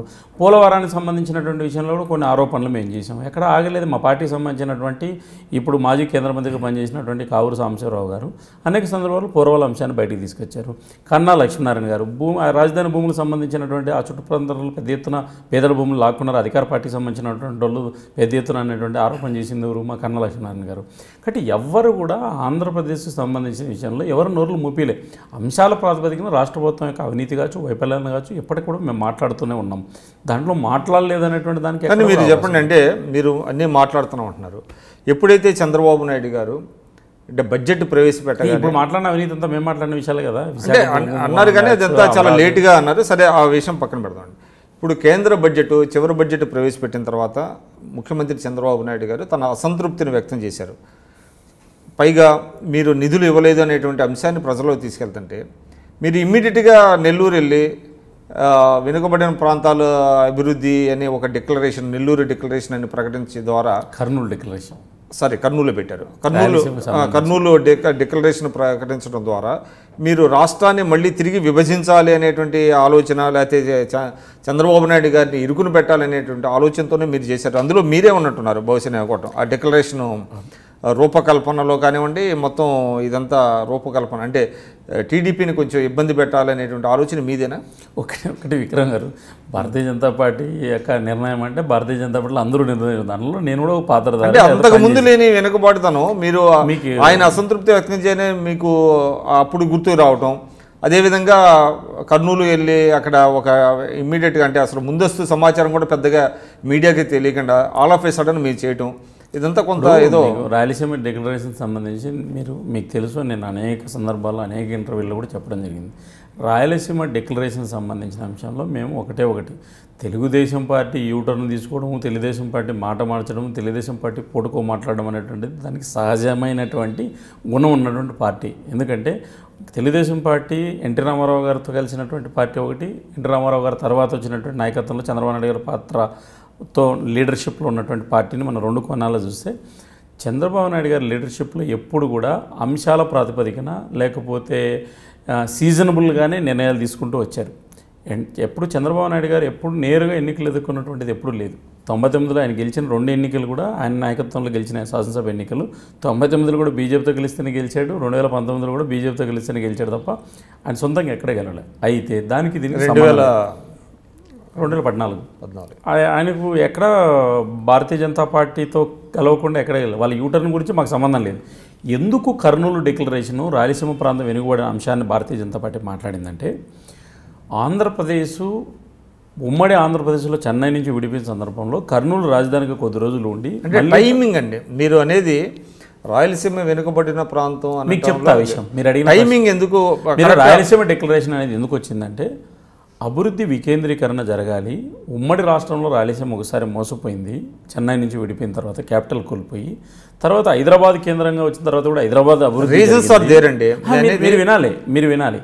అదే సందర్భంలో మళ్ళీ అమరావతి కేంద్రీకృతమైనటువంటి అభివృద్ధి జరుగుతుంది, అభివృద్ధి వికేంద్రీకరణ జరగలేదు. కాబట్టి ఉత్తరాంధ్ర ప్రాంతం వెనుకబడిన ప్రాంతం, రాయలసీమ వెనుకబడిన ప్రాంతం. మేము రాయలసీమ ఒకటే మాట్లాడలేదు, రాయలసీమలో డిక్లరేషన్ చేసాం. మేము 16 అంశాల మీద డిక్లరేషన్ చేసామండి. దాంట్లో మేము అడిగినటువంటిది ఏంది, మేము సపరేట్ రాష్ట్రం అడగలేదు. ఇప్పుడు చాలా రాష్ట్రాల్లో ఈ దేశంలో 2 చోట్ల శాసనసభ సమావేశాలు జరుగుతున్నాయి. ఎందుకు? ప్రాంతాల మధ్య మేము వెనుకబాటుతనానికి గురవుతున్నాము, ద్వితీయ శ్రేణి పౌరులుగా ఉన్నామనేటువంటి భావన కలిగినటువంటి ప్రాంతాల్లో శాసనసభ సమావేశాలు ఇప్పుడు కర్ణాటకలో 2 చోట్ల జరుగుతాయండి. 6 నెలలకు ఒకసారి సమావేశాలు జరుగుతాయి. మహారాష్ట్రకు వస్తే నాగపూర్లో శాసనసభ సమావేశాలు 6 నెలలకు ఒకసారి జరుగుతాయి. ముంబైలో శాసనసభ. మీరు జమ్మూ కాశ్మీర్ తీసుకుంటే కూడా జమ్మూలో శాసనసభ సమావేశాలు జరుగుతాయి. కాశ్మీర్ లోయలో కూడా శాసనసభ. అట్లా మేమేం చెప్పామంటే రాయలసీమ ప్రాంతానికి సంబంధించినటువంటి ప్రతిపక్ష నాయకుడు, అధికార పార్టీ నాయకుడు ఇద్దరూ రాయలసీమలో ఉన్న కోట్ల విజయవాసరెడ్డి, ఎన్టీ రామారావు గారు, నీల సంజీవ్ రెడ్డి గారు, రాజశేఖర రెడ్డి గారు, కిరణ్ కుమార్ రెడ్డి గారు, చంద్రబాబు నాయుడు గారు, ఇప్పుడు ఇంతమంది ఎన్టీ రామారావు గారు ప్రధానమంత్రులు, నీల సంజీవ్ రెడ్డి రాష్ట్రపతి, ఇంతమంది రాయలసీమలో ఉన్నా కూడా ఇప్పుడు జగన్మోహన్ రెడ్డి ప్రతిపక్ష నాయకుడు, ముఖ్యమంత్రి చంద్రబాబు నాయుడు గారు ఉన్నా, రాజశేఖర రెడ్డి గారు లాంటి వాళ్ళు కూడా ముఖ్యమంత్రిగా ఉన్నా, రాయలసీమలో అధికారానికి మీరు 56 రాయలసీమ కాదు ఎవరు ఎన్టీఆర్ హిందూపూర్ నుంచి ఆయన ఎక్కడన్నా ఉండొచ్చు కానీ మా దత్తపుత్రుడు కదా, అక్కడి నుంచి వచ్చినటువంటి పివి నరసింహరావు తెలంగాణ కూడా నంద్యాల నుంచి పార్లమెంట్కి గెలిచిన ప్రాతినిధ్యం మా దగ్గర నుంచినే కదా, ప్రధానమంత్రి, రాష్ట్రపతి, ముఖ్యమంత్రులు. అయితే 52 సీట్లు ఉన్నటువంటి రాయలసీమలో మాజిక్ నంబర్లు ఎమ్మెల్యేలు, 123 ఉన్నటువంటి రెస్ట్ ఆఫ్ రాయలసీమలో అభివృద్ధి అనేటువంటిది ఇక్కడ అడిగితే, ఇక్కడ ఏమైనా చేస్తే 123 సీట్లకు సపోర్ట్ చేయకపోతే ముఖ్యమంత్రి ఎవరు కాబట్టి ఇప్పుడు చంద్రబాబు నాయుడు గారు కానీ రాయలసీమ నుంచి మాట్లాడలేదు, జగన్మోహన్ రెడ్డి గారు మాట్లాడలేదు. దీనికి భారతీయ జనతా పార్టీగా మేము వెంకయ్యనాయుడు గారి నాయకత్వంలో, చిలకం రామచంద్రరెడ్డి గారి నాయకత్వంలో, చల్లపల్లి నరసింహారెడ్డి, కపిలేశ్వరయ్య, శాంతారెడ్డి గారి నాయకత్వంలో రాయలసీమ సమస్యల మీద అనేక సందర్భాల్లో మేము మాట్లాడుతున్నాం. పుస్తకాలు రాసింది మేమే, ఆందోళన చేసింది మేమే. అందుకు మేము ఏం చెప్పామంటే శాసనసభ సమావేశాల కోసం సెకండ్ క్యాపిటల్ నిర్మాణం చేయండి, కర్నూలులో ఒక అసెంబ్లీని కట్టండి, ఒక సీఎం క్యాంప్ ఆఫీస్ కట్టండి, 6 నెలలకు ఒకసారి కలపండి. నీళ్లు, నిధులు, నియామకాలు, ప్రాంతాల అభివృద్ధి ఎప్పుడైతే వ్యత్యాసం వస్తాయో రాష్ట్రాల్లో ఏర్పడతాయి. కాబట్టి ప్రజల్లో ఆ భావన ఉంది, రాయలసీమ ప్రజల్లో. మాకు కూడా సపరేట్ రాష్ట్రం కావాలి, మేము ఉమ్మడి రాష్ట్రంలో మోసపోయాం, మళ్ళీ ఇప్పుడు విభజన రాష్ట్రంలో మోసపోయాం, మళ్ళీ ఈరోజు ప్రపంచ రాజధాని అని చెప్పి ప్రపంచంతో పోటీ పడతామని చెప్పి ఒకే చోట క్యాపిటల్ అనేది 30,000 ఎకరాలు 40 ఎకరాలు తీసుకొని అక్కడే అభివృద్ధి చేస్తున్నారు. రాయలసీమను నెగ్లెక్ట్ చేసేసారు. 4 ఏళ్ళు మమ్మల్ని ఏమీ చేయలేదని భావన ఉంది. ఉత్తరాంధ్రలో ఆ భావన ఉంది. ఇది వెళ్ళాలంటే ఉత్తరాంధ్ర అభివృద్ధికి, రాయలసీమ అభివృద్ధికి ప్రభుత్వం ప్రాధాన్యత వల్ల 50 రోజులు న్యాయవాదులు రాయలసీమలో కోర్టులు వదిలేసి ఈ రోజు వరకు ఆందోళన చేస్తుంటే హైకోర్టు పెట్టడానికి స్థలం లేదు విజయవాడలో. మీరు రాయలసీమలో కర్నూలులో హైకోర్టు పెట్టడానికి అవకాశాలు ఉన్నాయి. ముందు హైకోర్టు ఉంది అక్కడ. ఎందుకు? ఉమ్మడి రాష్ట్రం వదిలినప్పుడు ఒక పెద్ద క్యాపిటల్ ఉన్నటువంటి హైకోర్టు అది. కాబట్టి అక్కడ పెట్టండి అంటే ప్రభుత్వం స్పందించలేదు. మమ్మల్ని తిట్టారు, రోజు ముఖ్యమంత్రి గారు తిట్టారు. చివరికి ఏం చేశారు? శాసనసభలో ప్రకటించారు. ఏమని? మేము రాయలసీమలో హైకోర్టు బెంచ్ పెడతామనేటువంటిది. బెంచ్ ఎందుకండి? హైకోర్టు ఎందుకు పెట్టకూడదు? 2 రాజధాని పెడితే నష్టం వచ్చేది ఏమిటి? దేశంలో కొత్తది కాదు కదా. కాబట్టి ఈ ప్రభుత్వానికి రాయలసీమ పట్ల పక్షపాత ధోరణి ఉంది. రాయలసీమ ప్రజలను ద్వితీయ శ్రేణి పౌరులుగా చూస్తున్నారు. అక్కడున్న కవులు, విద్యార్థులు, కళాకారులు, రాయలసీమ వాదులు, మేధావులు ఆందోళన చెందుతున్నారు. కాబట్టి ఆ రకమైన భావన రాకుండా ఉండడానికి ఒక జాతీయ పార్టీగా మేము మాట్లాడాము. ఈ సందర్భంలోనే ఎందుకు మాట్లాడినామంటే భారతీయ జనతా పార్టీ అనేక సందర్భాల్లో రాయలసీమ గురించి మాట్లాడుతూ వచ్చింది. మేము ప్రధానమంత్రిని కలిసి వచ్చాము రాయలసీమకు సంబంధించిన విషయంలో. కాబట్టి పట్టిసీమ నిర్మాణం ఇక్కడ వేగవంతంగా జరుగుతుంది, పోలవరం నిర్మాణం ఇక్కడ వేగవంతంగా జరుగుతుంది, క్యాపిటల్ అభివృద్ధి ఇక్కడ వేగవంతంగా జరుగుతుంది. సిమిలర్గా రాయలసీమలో ఉన్నటువంటి చాలా రకాలైనటువంటి హంద్రీనివా, గాలేరు నగరి, తెలుగుగంగ, లేదా ఉత్తరాంధ్ర ఉన్నటువంటి తోటపల్లి ఇట్లాంటివి కూడా పూర్తి చేయండి. మీరు కూడా కడప స్టీల్ కర్మాగారాన్ని డిలే చేస్తున్నారు కదా? ఎస్, డిలే అయింది. ఖచ్చితంగా భారతీయ జనతా పార్టీ రాయలసీమలో ఉక్కు కర్మాగారాన్ని చాలా త్వరలో ప్రారంభించబోతుంది. అది మా బాధ్యత. డిలే అనేది వాస్తవం, ప్రారంభం కూడా జరుగుతుంది. విశాఖ రైల్వే జోన్ కూడా డిలే అయింది, ఉత్తరాంధ్రకు ఇచ్చినటువంటి మాట. అది కూడా పూర్తి చేస్తే, ఈ 2 పూర్తి చేస్తే భారతీయ జనతా పార్టీ ఇచ్చినటువంటి హామీలు రైల్వే జోన్ ఏర్పాటు చేయబోతున్నారా? 100% రైల్వే జోను, అంటే ఒరిస్సా అభ్యంతరాలు అవన్నీ కూడా మేము పరిష్కారం చేస్తున్నాం. పరిష్కారం అయిపోయే దశలో ఉన్నాయి, చివరి దశలో ఉన్నాయి. రైల్వే జోన్ ప్రారంభం అవుతుంది, కడపలో ఉక్కు పరిశ్రమ ప్రారంభం అవుతుంది. ఇప్పుడు చెప్పండి, అంటే ఇటీవల ఒక వాదన ఉంది, అంటే తెలుగువారి ఆత్మగౌరవం దెబ్బతీశాడు మోడీ గారని. ముఖ్యంగా రాజకీయాల్లో చంద్రబాబు నాయుడు గారు ఆయనే స్వయంగా చెప్తున్నారు, తనకి 4 దశాబ్దాల సుదీర్ఘమైనటువంటి అనుభవం ఉన్నది. ఇప్పుడు ఆయన 3వ ముఖ్యమంత్రి. దాదాపు దేశ ప్రధానులను కూడా ఆయన నియామకం అంటే ఎంపిక చేయడంలో అభ్యర్థుల్ని ఆయన కీలక పాత్ర పోషించారు జాతీయ స్థాయిలో. అటువంటి వ్యక్తి 29 సార్లు ఢిల్లీ వెళ్తే మోడీ గారు నాకంటే జూనియర్ అయినప్పటికీ నేను ఆయనకి చాలా రెస్పెక్ట్ ఇచ్చాను, కానీ ఆయన సరిగ్గా పట్టించుకోవట్లేదు. ఈరోజు నిన్న కూడా చూశారు, అహంకారం పెరిగితే పతనం తప్పదు అనేటువంటి మాట కూడా చంద్రబాబు గారు అన్నారు. అంటే ముఖ్యంగా ప్రజల్లో కూడా ఇటీవల కాలంలో మోడీ గారి పట్ల, అంటే మీరు ఉత్తరప్రదేశ్లో ఎన్నికల దృష్ట్యా చూడండి, తర్వాత ఇటీవల కాలంలో జరుగుతున్నటువంటి జమ్మూ కాశ్మీర్లో రేపులు, బీజేపీ నేతలు అందులో ఇన్వాల్వ్ కావటం, యూపీలో జరుగుతున్నటువంటి చాలా ఘోరాలు, వాటిని అరికట్టలేక అక్కడ బీజేపీ సతమతం కావటం, ఇవన్నీ చూసిన తర్వాత మోడీ గారి గ్రాఫ్, ముఖ్యంగా ఇటీవల కాలంలో మీరు చూసే ఉంటారు సోషల్ మీడియాలో కూడా, అంటే అద్వానీ గారికి కనీసం ఆయన నమస్కారం చేయకుండా ముందుకు సాగిపోవటం, తన గురువు అయినటువంటి అద్వానీ గారిని, ఇవన్నీ చూసిన తర్వాత రాష్ట్ర ప్రజల్లో మోడీ గారు చాలా అమానవీయంగా ప్రవర్తిస్తున్నారనేటువంటిది ఒకటి వచ్చింది. అదేవిధంగా ఒక ప్రముఖ దినపత్రికలో కూడా మోడీ గారి మీద ఆయన మానసిక పరిస్థితి, ఆయన వ్యక్తిత్వాన్ని మొత్తం విశ్లేషణ చేస్తూ ఆర్టికల్స్ వచ్చినాయి. ఇవన్నీ తర్వాత మోడీ గారి గ్రాఫ్ బాగా డ్రాస్టిక్గా పడిపోయింది. ఏపీలో ప్రజల్లో ఆయన ఒక రకంగా మమ్మల్ని అభివృద్ధికి అడ్డుకుంటున్నాడు, అభివృద్ధి చేయకుండా ఆయన మమ్మల్ని అవమానిస్తున్నాడు అనేటువంటి భావన బాగా వెళ్ళింది అనేటువంటిది ఉన్నదండి. ఒకటి, మీరు చాలా అంశాలు, మీరు 4-5 రకాల ప్రశ్నలు అడిగారు, మీరు సమయం ఇవ్వండి. అన్నీ కూడా మోడీ గారి అవును చుట్టూ. ఒకటి ఫస్ట్ చంద్రబాబు నాయుడు గారు నేను సీనియర్ను అయినా నేను గౌరవం ఇస్తున్నాను అనేటువంటి పదం, గౌరవం అనేటువంటిది పుడతన తల్లిదండ్రుల నుంచి వస్తుంది. నువ్వు కొత్తగా ఎవరికి గౌరవము అధికారంలో ఉన్నాము లేదా అవసరాల కోసం గౌరవం ఇవ్వరు. గౌరవం అనేది సర్వసాధారణంగా వ్యక్తం. నేను గౌరవం ఇస్తున్నాను అనేటువంటి అగౌరవ పదం నువ్వు వాడుతున్నావు అంటే అహంకారం అనేటువంటిది మోడీ గారికి కాదు, ఇది చంద్రబాబు నాయుడు గారికి ఉంది అనేటువంటి విషయాన్ని మనం ఇక్కడ అనుకోవాలంటారా? నిజంగా మీరు చెప్పేటువంటిది చంద్రబాబు నాయుడు గారు అవాయక వాడింటే నిజంగా అవును, ఖచ్చితంగా అహంకారం అనేటువంటిది నిజంగా నేను గౌరవం ఎదుటి వ్యక్తికి ఇస్తున్నాను అనేటువంటిది నీ మనసులో అహంకారం ప్రారంభమైంది అనేటువంటి విషయం, అది పతనము మీ నుంచి మొదలవుతుంది అనేటువంటి విషయాన్ని సత్యాన్ని గుర్తించాలి. ఎంత పెద్ద వ్యక్తులైనా కావచ్చు, నువ్వు ఎన్నేళ్ళ అనుభవం ఉండొచ్చు. రెండోది, చంద్రబాబు నాయుడు గారి కంటే కూడా రాజకీయంగా కావచ్చు, సామాజికంగా కావచ్చు, లేకపోతే ఇంకో రకంగా కావచ్చు ఈ దేశంలో సేవ చేసినటువంటి విషయంలో నరేంద్ర మోడీ గారు చాలా సీనియర్ అనేటువంటి విషయాన్ని చంద్రబాబు నాయుడు ఇక్కడ గుర్తించాలి. ఎందుకంటే 14 సంవత్సరాలు ఆయన ఓడిపోని ముఖ్యమంత్రి, దేశ ప్రధానమంత్రి అయ్యాడు, చాలా రకాలైనటువంటి ప్రపంచంలో ఆయన రేటింగు అవన్నీ ఉన్నాయి. కాబట్టి ఆయనకు అహంకారం అనేటువంటిది ఎవరైనా మాట్లాడుతుంటే వాళ్ళు ఒకసారి పునరాలోచించుకుంటే బాగుంటుంది. రెండో అంశం, భారతీయ జనతా పార్టీ నాయకుల మీద ఎక్కడ మీరు ఏదో జమ్మూ కాశ్మీర్ సంఘటన సంబంధించినటువంటి విషయంలో భారతీయ జనతా పార్టీ నాయకుల మీద ఆరోపణలు రాలేదు. అంటే అక్కడ ఎవరైతే దాంట్లో బాధితులు ఎవరైతే ఉన్నారో వాళ్ళకి సంబంధించినటువంటి అక్కడ రాజకీయ కారణాలతోటి ఒక గ్రూప్ కొందరికి అక్కడ స్థానిక రాజకీయ పరిస్థితులలో సపోర్ట్ చేశారనే తప్ప బీజేపీ నేతల మీద ఆరోపణలు లేవు. ఆ రకంగా ఈ దేశంలో క్రైమ్ రికార్డులను ప్రామాణికంగా తీసుకుంటే ఇక్కడ ద్వంద్వ ప్రమాణాలు. ఎందుకంటే జమ్మూ కాశ్మీర్లో ఒకవేళ శాంతి భద్రతలు అక్కడ ఏదైనా ఒక సంఘటన జరిగితే ఎవరు బాధ్యత తీసుకోవాలా? ఆ రాష్ట్ర ముఖ్యమంత్రి ముఫ్తీ సయ్యద్ తీసుకోవాలా? జమ్మూ కాశ్మీర్లో సంఘటన జరిగితే నరేంద్ర మోడీ గ్రాఫ్ ఎందుకు తగ్గిపోతుంది? నరేంద్ర మోడీకి ఏం సంబంధం? అది ఆ రాష్ట్రంలో ఉన్నటువంటి ప్రభుత్వం.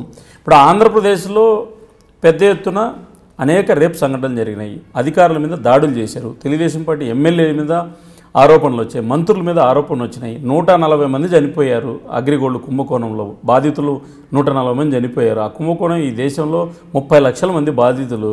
భారతదేశ చరిత్రలో స్వాతంత్రం వచ్చిన తర్వాత అంతమంది చనిపోయినటువంటి అంత అతిపెద్ద కుంభకోణం ఉంది. ఆంధ్రప్రదేశ్ మీడియా తెలుగుదేశం పార్టీ చేతిలో ఉంది కాబట్టి ఇవన్నీ బయటకు రానివ్వకుండా కష్టపడగలుగుతుంది. మీడియా అంతా తెలుగుదేశం. 100 రూపాయలు ఇప్పుడు 140 మంది చనిపోయి 30,000 కోట్ల రూపాయలతో ఆరోపణలు ఉన్నటువంటి కుంభకోణము, 30 లక్షల మంది బాధితులు, అనేక రకాలైన ఆరోపణలు ఉంటే దాని మీద సిబిఐ విచారణ జరిపించమంటే ప్రభుత్వం 4 ఏళ్ళ నుంచి నోరు మెదపకపోతుంటే ఇంతవరకు 24 మంది దాంట్లో డైరెక్టర్లను అరెస్ట్ చేయకుండా ఏదో మూకుదుంపుడుగా 4 మందిని 5 మందిని అరెస్ట్ చేసి చేతులు దులుపుకున్నారంటే, కేంద్ర ప్రభుత్వం 7 రాష్ట్రాలకు సంబంధించిన కుంభకోణాన్ని కేంద్రానికి ఇవ్వలేదంటే ఇవన్నీ ఎవరు అంటే ప్రభుత్వం నా చేతిలో ఉంది కాబట్టి ఎక్కడ ఏం జరిగినా కూడా నరేంద్ర మోడీ గ్రాఫ్ ఏంటంటే ఉత్తరప్రదేశ్లో ఏదైనా జరిగిందనుకోండి, ఉత్తరప్రదేశ్ ప్రభుత్వం సమాధానం చెప్పుకోవాలా.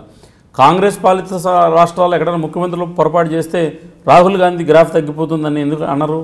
కాబట్టి ఇది ఒక మీడియాలో భారతీయ జనతా పార్టీ మీద, నరేంద్ర మోడీ మీద అవినీతిని దగ్గర రానివ్వలేదు కాబట్టి కొన్ని మీడియా సంస్థలు, కొంతమంది మేధావులు, ముసుగులో ఉన్నటువంటి సొకాల్డ్ మేధావులు విదేశీ సంస్థల యొక్క ముసుగులో డబ్బులు తెచ్చుకుని ఈ దేశంలో ఆర్థిక నేరాలు పాల్పడుతున్నటువంటి కొన్ని సంస్థలు ఈరోజు భారతీయ జనతా పార్టీ మీద, నరేంద్ర మోడీ మీద దుష్ప్రచారం తప్ప ఏంది లేదు. మీరు ఇప్పుడు జమ్మూ కాశ్మీర్ అంశాన్ని మాట్లాడినారు, నేను తప్పని పరిస్థితుల్లో చెప్పాల్సి వస్తుంది. జనవరి 12న 13వ తేదీలో జరిగిన సంఘటన ఈరోజు ఏప్రిల్లో కర్ణాటక ఎన్నికలు జరుగుతున్న సందర్భంలో ఈ సెఫియా అనే అంశం ఎందుకు బయటకు వచ్చిందండి వెలుగులోకి? ఇది కుట్ర కాదా? కాన్స్పరెన్సీ కాదా? ఇది రాజకీయంగా తీసుకొచ్చిన అంశం కదా? మరి ఏం చేస్తున్నారండి? జనవరి 12, 13 ఆ శాసనసభలో దాని మీద చర్చ జరిగింది, ముద్దాయిలను అరెస్టు చేశారు. మరి ఇప్పుడు ఎందుకు వచ్చిందండి బయటికి? ఇప్పుడే రాహుల్ గాంధీ గారు ఎందుకు బయటకు వచ్చారండి? కాబట్టి ఇది రాజకీయ కోణాలతోటి నరేంద్ర మోడీ గ్రాఫ్ తగ్గడం ఏందండి? అంటే మీరు ఎందుకు ప్రొటెస్ట్ చేయలేదండి? 2 మంత్రుల్ని ఆమె శాక్ చేసింది ఆమె. కానీ మీరు పార్ట్నర్గా ఉండి మీరు అంటున్నారు ఇది కాంగ్రెస్ రాజకీయం చేసిందని.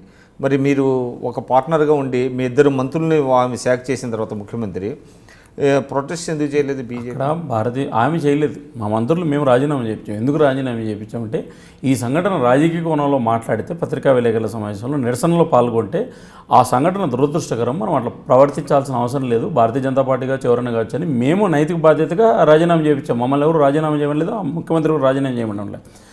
2, మీరు అడిగినటువంటి అంశంలో ఇంకొక కీలకమైనటువంటిది ఏంటంటే ఈరోజు ఈ దేశంలో నరేంద్ర మోడీ గారు అధికారంలోకి వచ్చిన తర్వాత ఈ చాలా సంస్థలు కుట్రపూరితంగా ఒక బీజేపీ అధికారంలోకి వచ్చిన తర్వాత ఒక బడుగు బలహీన వర్గాలకు సంబంధించినటువంటి ప్రధానమంత్రిని ఈ దేశంలో ఉండడాన్ని ఓర్చుకోలేనటువంటి వ్యక్తులు అనేక రకాలైనటువంటి కుట్రలు కుతంత్రాలు పడుతున్నారు. ఈ దేశంలో నరేంద్ర మోడీని విమర్శించడానికి ఏ రకమైనటువంటి నైతిక హక్కు లేనటువంటి వాళ్ళు. ఎందుకంటే వాళ్ళు ఈరోజు ఒక 1000 మందిని కూడగట్టలేరండి. 1000 మందిని ఎవరైనా కూడగట్టి ఒక సభ పెడితే 10 మంది రాళ్ళు వేసేటువంటి శక్తి కలిగినటువంటి వాళ్ళు, ఈ దేశ అభివృద్ధి విచ్ఛిన్నాన్ని కోరుకునేటువంటి వాళ్ళు, ఈ దేశాన్ని చీల్చాలని కోరుకునేటువంటి కన్నయ్య లాంటి ప్రేరేపించేటువంటి తయారు చేసేటువంటి లెఫ్ట్ పార్టీలు ఈరోజు కుట్ర చేస్తున్నారు. ఒకటి ఇవి ఈ దేశ ప్రజలందరూ గమనిస్తున్నారండి. Bharatiya Janata party Narendra Modi graph 1 inch కూడా తగ్గిందేమి లేదు. ఒకటి ప్యారలల్గా నరేంద్ర మోడీ గారిని ఈరోజు ఈ దేశంలో ఉన్నటువంటి బడుగు బలహీన వర్గాలు, ఆర్థికంగా వెనుకబడినటువంటి కుటుంబాలు, సామాజికంగా వెనుకబడిన కుటుంబాలు, రాజకీయ చైతన్యంతో బడుగు బలహీన వర్గాల అధికారానికి రావడాన్ని, ఈ దేశంలో ఒక బడుగు బలహీన వర్గాలకు సంబంధించినటువంటి ఒక దళిత అభ్యర్థిని తీసుకొచ్చి ఈ దేశ ప్రధానమంత్రి బాధ్యత తీసుకొని రాష్ట్రపతి చేయడం కానీ, లేదా దక్షిణాది రాష్ట్ర ప్రాంతాల నుంచి ఒక అపర చాణక్యుడు రాజకీయ అనుభవం కలిగినటువంటి వెంకయ్యనాయుడు గారు లాంటి వ్యక్తిని తీసుకొచ్చి ఉపరాష్ట్రపతి చేయడం కానీ, ఇవన్నీ డైజెస్ట్ చేసుకోలేకపోతున్నారు. ఇవి డైజెస్ట్ చేసుకోలేక భారతీయ జనతా పార్టీ మీద నిలబడింది. మీకు తెలుసా, మొన్న జరిగినటువంటి కమ్యూనిస్ట్ పార్టీ అధికారం కోల్పోతే ఆ రాష్ట్రంలో జరిగిన సభ మీద నరేంద్ర మోడీ గారు దండం పెట్టుకోకుండా అహంకారంగా వివరించలేదు. నరేంద్ర మోడీ గారు అద్వానీ గారిని ప్రత్యేక విమానాలు తీసుకుపోయారు. 2 గంటల పాటు వాళ్ళు విమానంలో కూర్చున్నారు. వాళ్ళిద్దరూ కలిసి భోంచేశారు. వేదిక మీద ఇద్దరు కలిసిపోయారు. వేదిక మీద కలిసిన ప్రోటోకాల్ ప్రకారం అద్వానీ గారికి నరేంద్ర మోడీ గారు ఒకేసారి పోయారు. ఇద్దరు కలిసి అభివాదం చేశారు. కూర్చున్న తర్వాత మళ్ళా మాజీ ముఖ్యమంత్రి వేదిక మీదకి వస్తున్న సందర్భంలో ఆయన రెండోసారి స్వాగతం పలకడానికి చేతులు జోడించారు. కాబట్టి ఈ మీడియాలో వచ్చినటువంటి ఒకే ఒక అంశాన్ని తీసుకుని మీరు అనేది కట్ అండ్ పేస్ట్, అది 100కి 400 పాళ్ళు నరేంద్ర మోడీని దుష్ప్రచారం చేయడానికి వాడినటువంటి ఒక వీడియో క్లిప్పింగ్ తప్ప అంతకంటే ఇంకొకటి లేదు. అంటే ఇప్పుడు మళ్ళీ మీరు డైవర్ట్ అయ్యారు. అంటే చంద్రబాబు నాయుడు గారికి సముచితమైనటువంటి గౌరవం మోడీ గారు ఇవ్వలేదు అనేటువంటిది ఒకటి ఆయనే స్వయంగా చెప్తున్నారు. ఎవరు చెప్పారు? చంద్రబాబు నాయుడు గారు చెప్పారు. చంద్రబాబు నాయుడు గారు 2018 ఫిబ్రవరి ముందు వరకు ఇంతకంటే నరేంద్ర మోడీ కంటే గొప్ప నాయకులు లేడు, ఆయనే ప్రధానమంత్రి చేయాలని చెప్పి 4 ఏళ్ళు నువ్వు ఎందుకు మాట చెప్పావు? అంటే రాష్ట్ర ప్రయోజనాలు అంటే ఇక్కడ తెలుగుదేశం పార్టీ ఏంటంటే, ఎందుకు ఈ విషయం మాట్లాడుతుందంటే, తెలుగుదేశం పార్టీకి ఒక హిడెన్ ఎజెండా ఉంది. తెలుగుదేశం పార్టీ మేము చెప్పింది వినాలని కోరుకునేటువంటి పార్టీ. తెలుగుదేశం పార్టీ రాష్ట్ర ప్రయోజనాల కంటే రాజకీయ ప్రయోజనాలకు ప్రాధాన్యత ఇచ్చేటువంటి పార్టీ. అందుకే వాళ్ళ సీజనబుల్ పార్టీ. రోజుకో మాట పూటకో మాట. వాళ్ళకి సైకిల్ ఒకటి ఉంది కానీ ఎన్నికల సింబల్గా 40 స్టాండ్లు ఉన్నాయి. రోజుకో మాట మాట్లాడతారు. ఎన్ని అబద్ధాలు మాట్లాడారండి.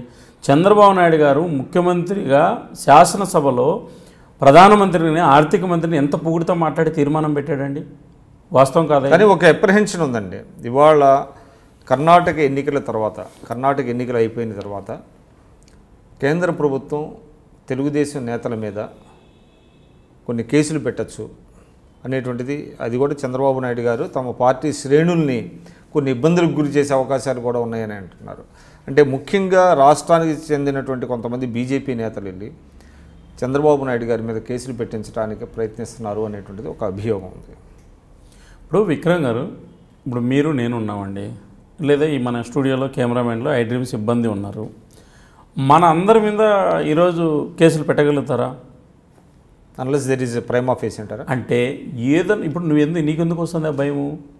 ఇప్పుడు మా మీద కేసులు పెడతారు అంటే మీరు ఎక్కడో తప్పు చేశారని ఒప్పుకుంటున్నారా? తప్పు చేయనట్లయితే ఆ క్వశ్చన్ ఎందుకు వస్తుంది? ఇప్పుడు విక్రమ్ గారికి, విష్ణువర్ధన్ రెడ్డికి మా మీద కేసులు పెడతారని ఎందుకు? రాజకీయంగా ఇబ్బందులు సృష్టించే ఎట్లా పెట్టతారు ఉంటున్నా. ఇప్పుడు నువ్వు ఏ రకమైన ఒకవేళ నేనే ఉంటానంటే భారతీయ జనతా పార్టీకి ఇప్పుడు కూడా మాకు చంద్రబాబు నాయుడు విక్రమ్ గారు చంద్రబాబు నాయుడు గారి మీద భారతీయ జనతా పార్టీగా లేదా మేము ఇప్పుడు మాట్లాడుతున్న సమయం వరకు మేము ఆయన తప్పు చేసినాడని మేము అనుకోవట్లేదు. మేము ఎవరు ఫిర్యాదులు చేయలేదు. ఒకవేళ ఆయనంతకు ఆయన ఆందోళన చెందుతున్నాడు, ఆయనంతకైనా భయపడుతున్నాడు అంటే ప్రజలకు వివరణ ఇచ్చుకోవాల్సినటువంటి అవసరం ఉంది. మరి ఏం తప్పులు చేశారన్నట్టు ఏం తప్పు చేసింటే కదా మీరంతకు మీరే ఎవరు మాట్లాడకనే ఆ అంశాలు మాట్లాడుతున్నారంటే గుమ్మడికాయలు దొంగ అంటే భుజాలు ఎగరేసుకోవడం ఎందుకు? మీరు ఎక్కడో తప్పు చేశారు కానీ చెప్పండి. ఒకవేళ కేంద్ర ప్రభుత్వం తప్పు చేసిన వాళ్ళు కేంద్ర ప్రభుత్వం ఎవరిని వదలదండి. తప్పు చేసిన వాళ్ళు ఎవరు తప్పించుకోలేరు. మా ప్రభుత్వం ఉండొచ్చు, ఇంకో ప్రభుత్వం ఉండొచ్చు. వ్యవస్థ అనేటువంటిది ప్రభుత్వాలు వస్తుంటాయి పోతుంటాయి. ప్రజలకు సంబంధించిన నిధులు దుర్వినియోగానికి సంబంధించిన విషయంలో ఒకవేళ ఎవరైనా తప్పులు చేసింటే తప్పించుకోలేరు. ఒకవేళ ఇప్పుడు మీరు అడుగుతున్నటువంటి ప్రశ్న ఆంధ్రప్రదేశ్లో ఎవరైనా అట్లా మాట్లాడుతుంటే మరి వాళ్ళు ఏమైనా తప్పు చేశారేమో అందుకు భయపడుతున్నారేమో అని నాకు అనిపిస్తుంది. సో అంటే చాలా విచిత్రంగా ఎన్డీఏ భాగస్వామ్య పక్షాలతో మీరు సఖ్యతగా లేకుండా అంటే పెద్ద పార్టీ అయినటువంటి బీజేపీ అంటే తెలుగుదేశం ఒక రిలయబుల్ పార్ట్నరు, ఒక లాంగ్ స్టాండింగ్ ఉన్నటువంటి పార్టీ, వాటిని వదిలేసి మీరు వైసీపీ వెనక పరిగెడుతున్నారు. నెక్సెస్ ఉంది రెండిట్ల మధ్య. ఎందుకంటే విజయసాయి రెడ్డి గారికి అపాయింట్మెంట్ ఇవ్వటం, ప్రధాని గారు పిఎంఓలో ఆయన 2-3 సార్లు అక్కడ కనపడటం, ఇదంతా పెద్ద వివాదానికి దారితీసింది. అంటే ఏంటంటారు? అంటే వైసీపీతో చెలిమి కోసం ఇక్కడ రాష్ట్ర బీజేపీ నేతలు మీ అధిష్టానానికి ఏమన్నా కొంత తెలుగుదేశం పార్టీ చేసేటువంటి ఒక ఆరోపణలు వాళ్ళ మీద వాళ్ళకే విశ్వాసం లేని ఆరోపణలు. ఎందుకంటే తెలుగుదేశం పార్టీ బీజేపీ మీద చేస్తున్న ఆరోపణ ఏంది? జగన్మోహన్ రెడ్డి ఆయన పార్టీ మాకు దగ్గరకు వచ్చింది. ఏ అంశంలో దగ్గరకు వచ్చింది? భారత రాష్ట్రపతి ఉపరాష్ట్రపతి ఎన్నికల సందర్భంలో మేము వైఎస్ఆర్ కాంగ్రెస్ పార్టీతోటి సహకారాన్ని ప్రధానమంత్రి ప్రతిపక్ష నాయకుడు ఇద్దరు కలిసి మాట్లాడుకున్న సందర్భంలో ప్రధానమంత్రి రిక్వెస్ట్ మేరకు జగన్మోహన్ రెడ్డి గారు నేను మద్దతు ఇస్తానని చెప్పాడు. దానికి అనుగుణంగా ఆంధ్రప్రదేశ్లో ఆ అంశాన్ని మనం చూసిన తర్వాత మాకు మద్దతు ఇచ్చారు.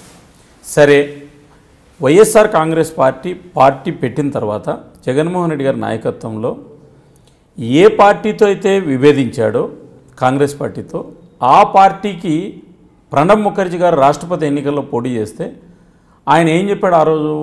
మేము ఈ దేశంలో ప్రతిష్టాత్మకమైనటువంటి రాజ్యాంగబద్ధమైన పదవులైనటువంటి రాష్ట్రపతి ఉపరాష్ట్రపతికి వైఎస్ఆర్ కాంగ్రెస్ పార్టీ ఎవరికి పోటీ పెట్టదు. మమ్మల్ని రాజకీయంగా కక్ష సాధింపులు గురి చేసినటువంటి కాంగ్రెస్ పార్టీకి ఆ రోజు ప్రణబ్ ముఖర్జీ గారికి మేము మద్దతు ఇచ్చాం. ఈరోజు నరేంద్ర మోడీ గారి నేతృత్వంలో బీజేపీ పార్టీ రాష్ట్రపతి అభ్యర్థికి ఒక దళితునికి అవకాశం ఇవ్వాలనుకుంటుంది. ఒక రాజకీయ చైతన్యం కలిగిన ఒక దళితునికి అవకాశం ఇస్తే ఒక మంచి మెసేజ్ పోతుందన్న ఉద్దేశంతో మా పార్టీ గతంలో తీసుకున్న నిర్ణయానికి అనుగుణంగా మేము బీజేపీకి మద్దతు ఇచ్చామన్నారు. ఇది బీజేపీకి దగ్గర రావడం ఏందండి? ఆ సందర్భంలో తెలుగుదేశం పార్టీతో మేము కలిసాము. మాతో కలవనటువంటి టీఆర్ఎస్ పార్టీతో కూడా మేము రాష్ట్రపతి ఉపరాష్ట్రపతి ఎన్నికలకు మేము మద్దతు తీసుకున్నాం. కేసీఆర్ గారితో కూడా సభలో కూర్చున్నాం. నేనే కోఆర్డినేట్ చేశాను. తెలుగుదేశం పార్టీకి మా కామినేని శ్రీనివాస్ గారు కోఆర్డినేట్ చేస్తే వైఎస్ఆర్ కాంగ్రెస్ పార్టీకి టీఆర్ఎస్ పార్టీకి నేనే కోఆర్డినేట్ చేశాను. ఆ సభలో మేమే ఉన్నాను. నేనే మీటింగ్లకు సంబంధించిన ఏర్పాట్లు చేశాము. మా పార్టీకి సంబంధించిన నేతలందరం మేము ఆ పార్టీ వేదికల మీద పోయాము. ఇదంతా రహస్యమా? ఎక్కడ రహస్యంగా జరిగినటువంటి మీ ఇద్దరి మధ్య నెక్సెస్ లాంటి. కాబట్టి ఒకటండి, ఒక ఫోబియా పట్టుకుంది తెలుగుదేశం పార్టీకి. ఆ ఫోబియా ఏంటంటే ఉదయం లేచినప్పటి నుంచి జగన్మోహన్ రెడ్డి వైఎస్ఆర్సీపీని వాళ్ళు మాట్లాడడం అనేటువంటిది అది మీ యొక్క బలహీనత, మాకు సంబంధం లేని అంశం. జగన్మోహన్ రెడ్డి గారు ఏవైతే రాష్ట్ర ప్రజల ముందర పెట్టి తెలుగుదేశం పార్టీని ఉచ్చులోకి లాగాడో ఆ ఉచ్చులో వీళ్ళు చిక్కులుకొని గిలగిల్ల కొట్టుకొని వీళ్ళ వైఫల్యంతో మా మీద పడితే వైఎస్ఆర్ కాంగ్రెస్ పార్టీ బీజేపీ కలిసిపోయిందని వైసీపీ వాళ్ళు ఏమంటారు? తెలుగుదేశం బీజేపీ మీరు మిత్రులు అంటారు. తెలుగుదేశం వాళ్ళు ఏమంటారు? వైసీపీ బీజేపీ మిత్రులు అంటారు. ఇంక ఇప్పుడైతే పవన్ కళ్యాణ్ కూడా మమ్మల్ని కలుపుతారు. కాబట్టి మాకేం సంబంధం అండి? మాకు ఏం అవసరం, కలవాల్సిన అవసరం? ఈ దేశంలో 50 రాజకీయ పార్టీలు తెలుగుదేశం పార్టీతో కలిసి మా దగ్గర ఎన్డీఏలో భాగస్వామ్యం ఉన్నాయి. 49 రాజకీయ పార్టీలు మాతో ఉన్నాయి ఈరోజు దేశంలో. ఒక్క పార్టీ కూడా బయటికి వెళ్ళాలి. పోయింది తెలుగుదేశం పార్టీ. ఒక సప్రాంతీయ పార్టీ బయటికి పోతే ఎన్డీ అంతా విచ్ఛిన్నం అయిపోయినట్టండి. అంటే తెలుగుదేశం పార్టీ అంటారా టీడీపీ జాతీయ పార్టీ? మరి జాతీయ పార్టీ అయితే ఎట్లయితే ఇప్పుడు నేను చెప్తే కదా మీకు, ఎందుకు కర్ణాటక ఎలక్షన్స్లో ఎందుకు పోటీ చేయదు? పక్కనే కదా రాష్ట్రం ఉండేది. మేము ఓడిచ్చేస్తామంటున్నాం కదా. మరి ఒక 50 సీట్లు పోటీ చేయండి. తెలుగుదేశం పార్టీ జాతీయ పార్టీ అయితే అది సబ్ రీజనల్ పార్టీ కాకుండా పోతే తెలుగుదేశం పార్టీ కర్ణాటక ఎలక్షన్లో పోటీ చేస్తే విక్రమ్ గారు చెప్పిందని నేను ఏకీభవిస్తాను. కానీ ఒక టాక్ ఏంటంటే ఇప్పుడు కర్ణాటక ఎలక్షన్స్లో టీడీపీ అక్కడ కాంగ్రెస్ని సపోర్ట్ చేస్తుందని, వైసీపీ ఏమో బీజేపీని సపోర్ట్ చేస్తుందని, అంటే అక్కడ తెలుగు ఓటర్లను ప్రభావితం చేస్తున్నారు ఈ విధంగా అనేటువంటిది ఒకటి. వీళ్ళిద్దరికీ వైసీపీకి తెలుగుదేశం పార్టీకి మీకు అంత శక్తి సామర్థ్యాలే ఉంటే అదే కదా నేను అడుగుతున్నది. వైసీపీ వాళ్ళు రమ్మంటున్నా, రండి కర్ణాటక ఎలక్షన్ సొంతంగా పోటీ ఒక్క సీటు కలవమనండి. తెలుగుదేశం పార్టీ ప్రభుత్వాన్ని ఓడిస్తుంది అంటుంది కదా. రేపు ఏం చెప్తారు తెలుసా తెలుగుదేశం పార్టీ వాళ్ళు? మీరు ఇప్పుడు చెప్పింటాను, మనం ఐడ్రీమ్లో రేపు రికార్డ్ చేసుకోండి. బీజేపీ గెలిచింది అనుకోండి, తెలుగుదేశం పార్టీ పోటీ చేయలేదు కాబట్టి తెలుగుదేశం అక్కడ బీజేపీ గెలిచింది, తెలుగుదేశం కానీ కర్ణాటకలో పోటీ చేసింటే బీజేపీ గెలదను. ఒకవేళ వాళ్ళ కోరిక నెరవేరింది అనుకోండి, బీజేపీకి సంబంధించిన ఏదైనా సీట్లు తక్కువ రావడం ఏదైనా జరిగింది అనుకోండి, జరగదు, అది జరిగింది అనుకోండి, అప్పుడు ఏం చెప్తారంటే మేము బలమైనటువంటి ప్రచారం అక్కడ చేశాం కాబట్టి బీజేపీ తగ్గించాము. అట్లా తెలుగుదేశం పార్టీ దానికి 100 నాలుకలు, ఆ పార్టీకి ఆ నాయకులకు 1000 నాలుకలు. మాట నిమిషానికి ఓ మాట, పూటకో మాట. ఆ పార్టీకి ఒక ప్రాంతీయ పార్టీలు సప్రాంతీయ పార్టీలు అట్లే ఉంటాయి. వాళ్ళకి ఏంటంటే విశాల ప్రయోజనాలు, జాతీయ ప్రయోజనాలు ఉండవు. వాళ్ళకు ఏమైనా మాట్లాడతారు వాళ్ళు. అంటే ఎలా ఎదుర్కొంటారన్న 1000 నాలుకల పార్టీ అంటున్నారు మీరు. ఆ 1000 నాలుకలతో ప్రచారం అయితే జరుగుతున్నది కదా. సత్యమైనటువంటి నిజాయితీ కలిగిన పార్టీతో ఎదుర్కోవడం కష్టం, కానీ 1000 నాయకులు ఉన్నటువంటి పార్టీకు లేకపోతే 1000 నాలుకలతో పోయేటువంటి పార్టీకి, రోజుకో స్టాండ్ పూటకో స్టాండ్ తీసుకునే పార్టీ, రోజుకో పార్టీతో ఎన్నికలు కలిసేటువంటి పార్టీకి దాని గురించి మనం ఇంత ఆలోచించాల్సిన అవసరం లేదు. భారతీయ జనతా పార్టీ ఒక జాతీయ పార్టీ. భారతీయ జనతా పార్టీకి తెలుగుదేశం పార్టీకి నక్కకు నాగలోకానికి ఉన్నంత తేడా. బీజేపీ దేశంలో తెలుగుదేశం పార్టీ 175 అసెంబ్లీ స్థానాలు. ఉత్తరప్రదేశ్లో మనం ఆంధ్రప్రదేశ్ని కంపేర్ చేసుకుంటే 4 రాష్ట్రాల ముఖ్యమంత్రులు ఉన్నట్టు మేము ఉత్తరప్రదేశ్లో బీజేపీ దగ్గర 330 సీట్లు గెలిచాం మేము ఎమ్మెల్యేలు. తెలుగుదేశం పార్టీకి ఉన్నది 100 చిల్లర. ఇంక వాళ్ళు ఏదో 23 మంది ఎమ్మెల్యేలు వేరే పార్టీ నుంచి అడ్డగోలు తెచ్చుకున్నటువంటి వాళ్ళు. బీజేపీకి నేరుగానే 300 పైచలకు సీట్లు ఉన్న ఎమ్మెల్యేలు. మీరు తెలుగుదేశం పార్టీ వాళ్ళ బలాన్ని తెలుగుదేశం పార్టీని వాళ్ళ బలాన్ని వాళ్ళ నాయకత్వాన్ని ఎక్కువ ఊహించుకుంటున్నారు. అది ప్రాబ్లం. ఒక మాట చెప్పండి, మీరు అంటున్నారు తెలుగుదేశానికి 1000 నాలుకలు ఉన్నాయి అంటే జరిగినటువంటి ఇవన్నీ సీక్వెన్సెస్ అన్నిటిని కూడా వాస్తవం కదా. 1000 నాలుకలు ఉన్నాయి తెలుగుదేశం పార్టీ. నేను ఐ కెనాట్ ప్రత్యేక హోదాకు సంబంధించిన విషయంలో మార్చారు. బట్ ఎన్డీఏలో ఉన్నటువంటి మాతో కలిసినటువంటి వాళ్ళు 4 ఏళ్ళు బాగుంది, ఇప్పుడు ఎందుకు మోడీని తిరుగుతున్నారు? రోజుకో మాట పూటకో మాట ఎందుకు మాట్లాడుతున్నారు విక్రమ్ గారు? ఇప్పుడు ఆంధ్రప్రదేశ్లో సరే టీడీపీ మీ మీద దుష్ప్రచారం చేస్తుంది అనుకుందాం. ఇవాళ దక్షిణాది రాష్ట్రాలన్నీ కూడా ఇటీవలే మనం చూసాం. తిరువనంతపురంలో రాష్ట్ర ఆర్థిక మంత్రులందరూ కలిసి ఒక మీటింగ్ పెట్టుకున్నారు. దాంట్లో చెప్పారు రాష్ట్రానికి నిధులు చాలా అన్యాయం జరుగుతుంది, ఉత్తరాది రాష్ట్రాలతో పోలిస్తే దక్షిణాది రాష్ట్రాలకి అన్యాయం జరుగుతున్నది. ఇక్కడి నుంచి రాష్ట్రానికి వెళ్తున్నటువంటి నిధులు అంటే ఏదైతే ట్యాక్సులు రూపాయినా వెళ్తుందో, మనం రూపాయి కడుతుంటే 60 పైసలు 50 పైసలు 65 పైసలు ఈ మేరకి ఆ దామాషాలోనే మనకు వస్తుంది. మనం టోటల్గా నెగ్లెక్ట్ కాబడుతున్నాం అనేటువంటిది ఒకటి వస్తుంది. తర్వాత తెలుగుదేశం పార్టీ నేతలు కూడా కొంతమంది అంటున్నారు ఉత్తర దక్షిణ భారతదేశంగా ఇది ఒక డివైడ్ చేస్తున్నది అనేటువంటిది. దీనికి మీ సమాధానం ఏంటి? ఒకటి, మీరు ఆంధ్రప్రదేశ్కు సంబంధించినటువంటి ఉత్తరాది రాష్ట్రాలకు నిధులకు సంబంధించిన విషయంలో ఒక లెక్క చెప్పాలి. కొంత నేను మిగతా అన్ని రాజకీయ అంశాలతో విభేదించవచ్చు, కానీ తెలుగుదేశం పార్టీ నిధులకు సంబంధించినటువంటి ఏదైతే ఈ జాతీయోత్పత్తి నిధి ఏదైతే ఉంటుందో అన్ని రాష్ట్రాలు కట్టేటువంటి పన్నులకు సంబంధించిన విషయంలో రాష్ట్రానికి కొంత నిధులు తక్కువ వస్తున్నాయనేటువంటి అంశాన్ని ఏదైతే ఉందో అది భారతీయ జనతా పార్టీ మీద నెట్టేసి రాజకీయ కోణంలో మాట్లాడితే తెలుగుదేశం పార్టీ తప్పు అవుతుంది. లేదా లెక్కలు మాట్లాడితే మనం దీనిలో హేతుబద్ధంగా సమాధానం చెప్పచ్చు. ఎందుకంటే ఈరోజు యావరేజ్గా మన రెవెన్యూ అంతా కూడా కేంద్ర రాష్ట్రాలకు సంబంధించిన వాటాను కానీ మనం సగటు లెక్కేస్తే ఆంధ్రప్రదేశ్ ప్రభుత్వం ఒక లెక్క చెప్పింది ఏంటంటే 4 ఏళ్ళుగా ఏదైతే జనాభా ప్రాతిపదికన కేంద్రం నిధులు పంచేటువంటి యొక్క ప్రాతిపదికను తీసుకుంటే పంచేది కూడా ఎవరు? కేంద్ర ప్రభుత్వం కాదు, ఆర్థిక సంఘం అనేటువంటిది ఒకటి వేస్తారు. ఇప్పుడు 15 ఆర్థిక సంఘము ఎస్కే సింగ్ను ఆర్థిక సంఘం చైర్మన్గా నియామకం చేశారు. వాళ్ళు అన్ని రాష్ట్ర ప్రభుత్వాల అభిప్రాయాలను తీసుకుంటారు. 14వ ఆర్థిక సంఘం ఎవరు వేశారు? కాంగ్రెస్ పార్టీ అధికారంలో ఉన్న సందర్భంలో యూపీఏ 2 ప్రభుత్వం కాంగ్రెస్ వాళ్ళు వేశారు. వాళ్ళు వేసిన తర్వాత ఒక నివేదిక ఇచ్చారు. ఏంటంటే ఆంధ్రప్రదేశ్కు 14వ ఆర్థిక సంఘం ద్వారా రెవెన్యూ లోటు లెక్క కట్టారు. ఎట్లా లెక్క కట్టారంటే తెలంగాణ ఆంధ్రప్రదేశ్ 2013 ముందు కలిసి ఉంది కాబట్టి ఈ జనాభా రేషియోని తీసుకొని మనకు ఆంధ్రప్రదేశ్కు లెక్క కట్టారు. కట్టి ఏం చెప్పారు? 22,112 కోట్లు వచ్చే 5 సంవత్సరాలు ఆర్థిక లోటు ఉంటుంది. ఆ 22,112 కోట్లు కేంద్రం రాష్ట్రానికి ఇవ్వాలని చెప్పింది. కేంద్రం కూడా ఒప్పుకుంది. దాని ప్రకారం డబ్బులు రాష్ట్ర ప్రభుత్వం తీసుకుంటుంది. అయితే రాష్ట్ర ప్రభుత్వం చెప్తున్నది ఏంటంటే నిన్న కేరళలో జరిగినటువంటి ఎన్నికల సంవత్సరం జనాభా ప్రాతిపదికన తీసుకుంటే ఆంధ్రప్రదేశ్ లేకపోతే దక్షిణాది రాష్ట్రాల్లో నష్టం జరుగుతుంది. ఈ యొక్క నియంత్రణ కుటుంబ నియంత్రణ పాటించిన కారణంగా జనాభా మాకు తగ్గిపోయినాము. ఈ రేషియోలో కానీ డబ్బులు ఇస్తే వెనుక కొన్ని ఉత్తరాది రాష్ట్రాల్లో ఉన్నటువంటి బీహార్ కానీ లేకపోతే ఉత్తరప్రదేశ్ కానీ లేకపోతే రాజస్థాన్ రాష్ట్రాలకు బెనిఫిట్ అవుతుంది అనేటువంటి ఒక లెక్క చెప్పారు. ఆ లెక్క కూడా నేను మన ఐడ్రీమ్ ద్వారా నేను చెప్పదలుచుకున్నాను. ఏంటంటే పర్ హెడ్ యావరేజ్ తీసుకుంటే బీహారు 7,200 రూపాయలు తీసుకుంటుంది, తీసుకొని కేంద్రానికి కడుతుంది యావరేజ్గా. కేంద్రం నుంచి 30,400 రూపాయలు ఎనికి వస్తాయి వాళ్ళకు. ఉత్తరప్రదేశ్ తీసుకుంటే 7,000 రూపాయలు కేంద్రానికి కడతారు, 42,000 రూపాయలు రిసీవ్ చేసుకుంటున్నారు. రాజస్థాన్ తీసుకుంటే 6,600 రూపాయలు కేంద్రానికి కడతారు, 7,800 రూపాయలు తీసుకుంటారు. అంటే అక్కడ 1,200 రూపాయలు అక్కడ బెనిఫిట్ వస్తుంది. దక్షిణాది రాష్ట్రాలకు సంబంధించిన ఆర్థిక మంత్రుల సమావేశంలో చెప్పింది ఏంటంటే లెక్క కర్ణాటక 19,000 పే చేస్తారు, 6,300 రూపాయలు రిసీవ్ చేసుకుంటారు కేంద్రం నుంచి రాష్ట్రానికి పట్ట. అంటే 12,700 రూపాయలు మనకు లాస్ వస్తుంది. కర్ణాటక చెప్పింది డెఫిసిట్. తమిళనాడు 18,500 రూపాయలు పే చేస్తున్నాం, 6,200 రిసీవ్ చేసుకుంటున్నాం, 12,300 మాకు లాస్ వస్తుంది. కేరళ 12,600 రూపాయలు మేము పే చేస్తున్నాం, 6,900 రిసీవ్ చేసుకుంటున్నాం, మాకు 5,700 లాస్ వచ్చింది. తెలంగాణ 15,714 రూపాయలు మేము పే చేస్తున్నాం, 8,285 రూపాయలు రిసీవ్ చేసుకుంటున్నాం, మాకు 7,429 రూపాయలు లాస్ వచ్చింది. ఆంధ్రప్రదేశ్కి వద్దాం. ఆంధ్రప్రదేశ్ కదా మనం మాట్లాడుతుంది.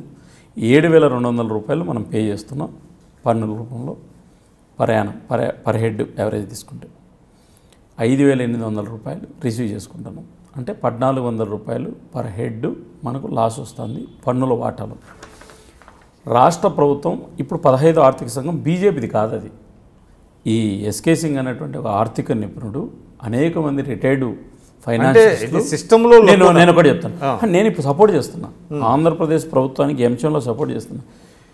కాబట్టి ఈ ఏదైతే ఆర్థిక లోటు లేకపోతే 14వ ఆర్థిక సంఘం నష్టం జరిగిందని 15వ ఆర్థిక సంఘంలో ఈ జనాభా ప్రాతిపదికన తీసుకోకుండా లేదా కొత్త మెథడ్ ఫాలో అవుతా అంటే మాకేం అభ్యంతరం లేదు. ఖచ్చితంగా రాష్ట్ర ప్రభుత్వము లేదా దక్షిణాది రాష్ట్రాలకు సంబంధించినటువంటి వాళ్ళు ఏదైతే జెన్యూన్ కాజ్ ఏదైతే ఉందో, జెన్యూన్ డిమాండ్ ఏదైతే ఉందో దాన్ని బీజేపీకి మేము కూడా మద్దతు ఇస్తాం.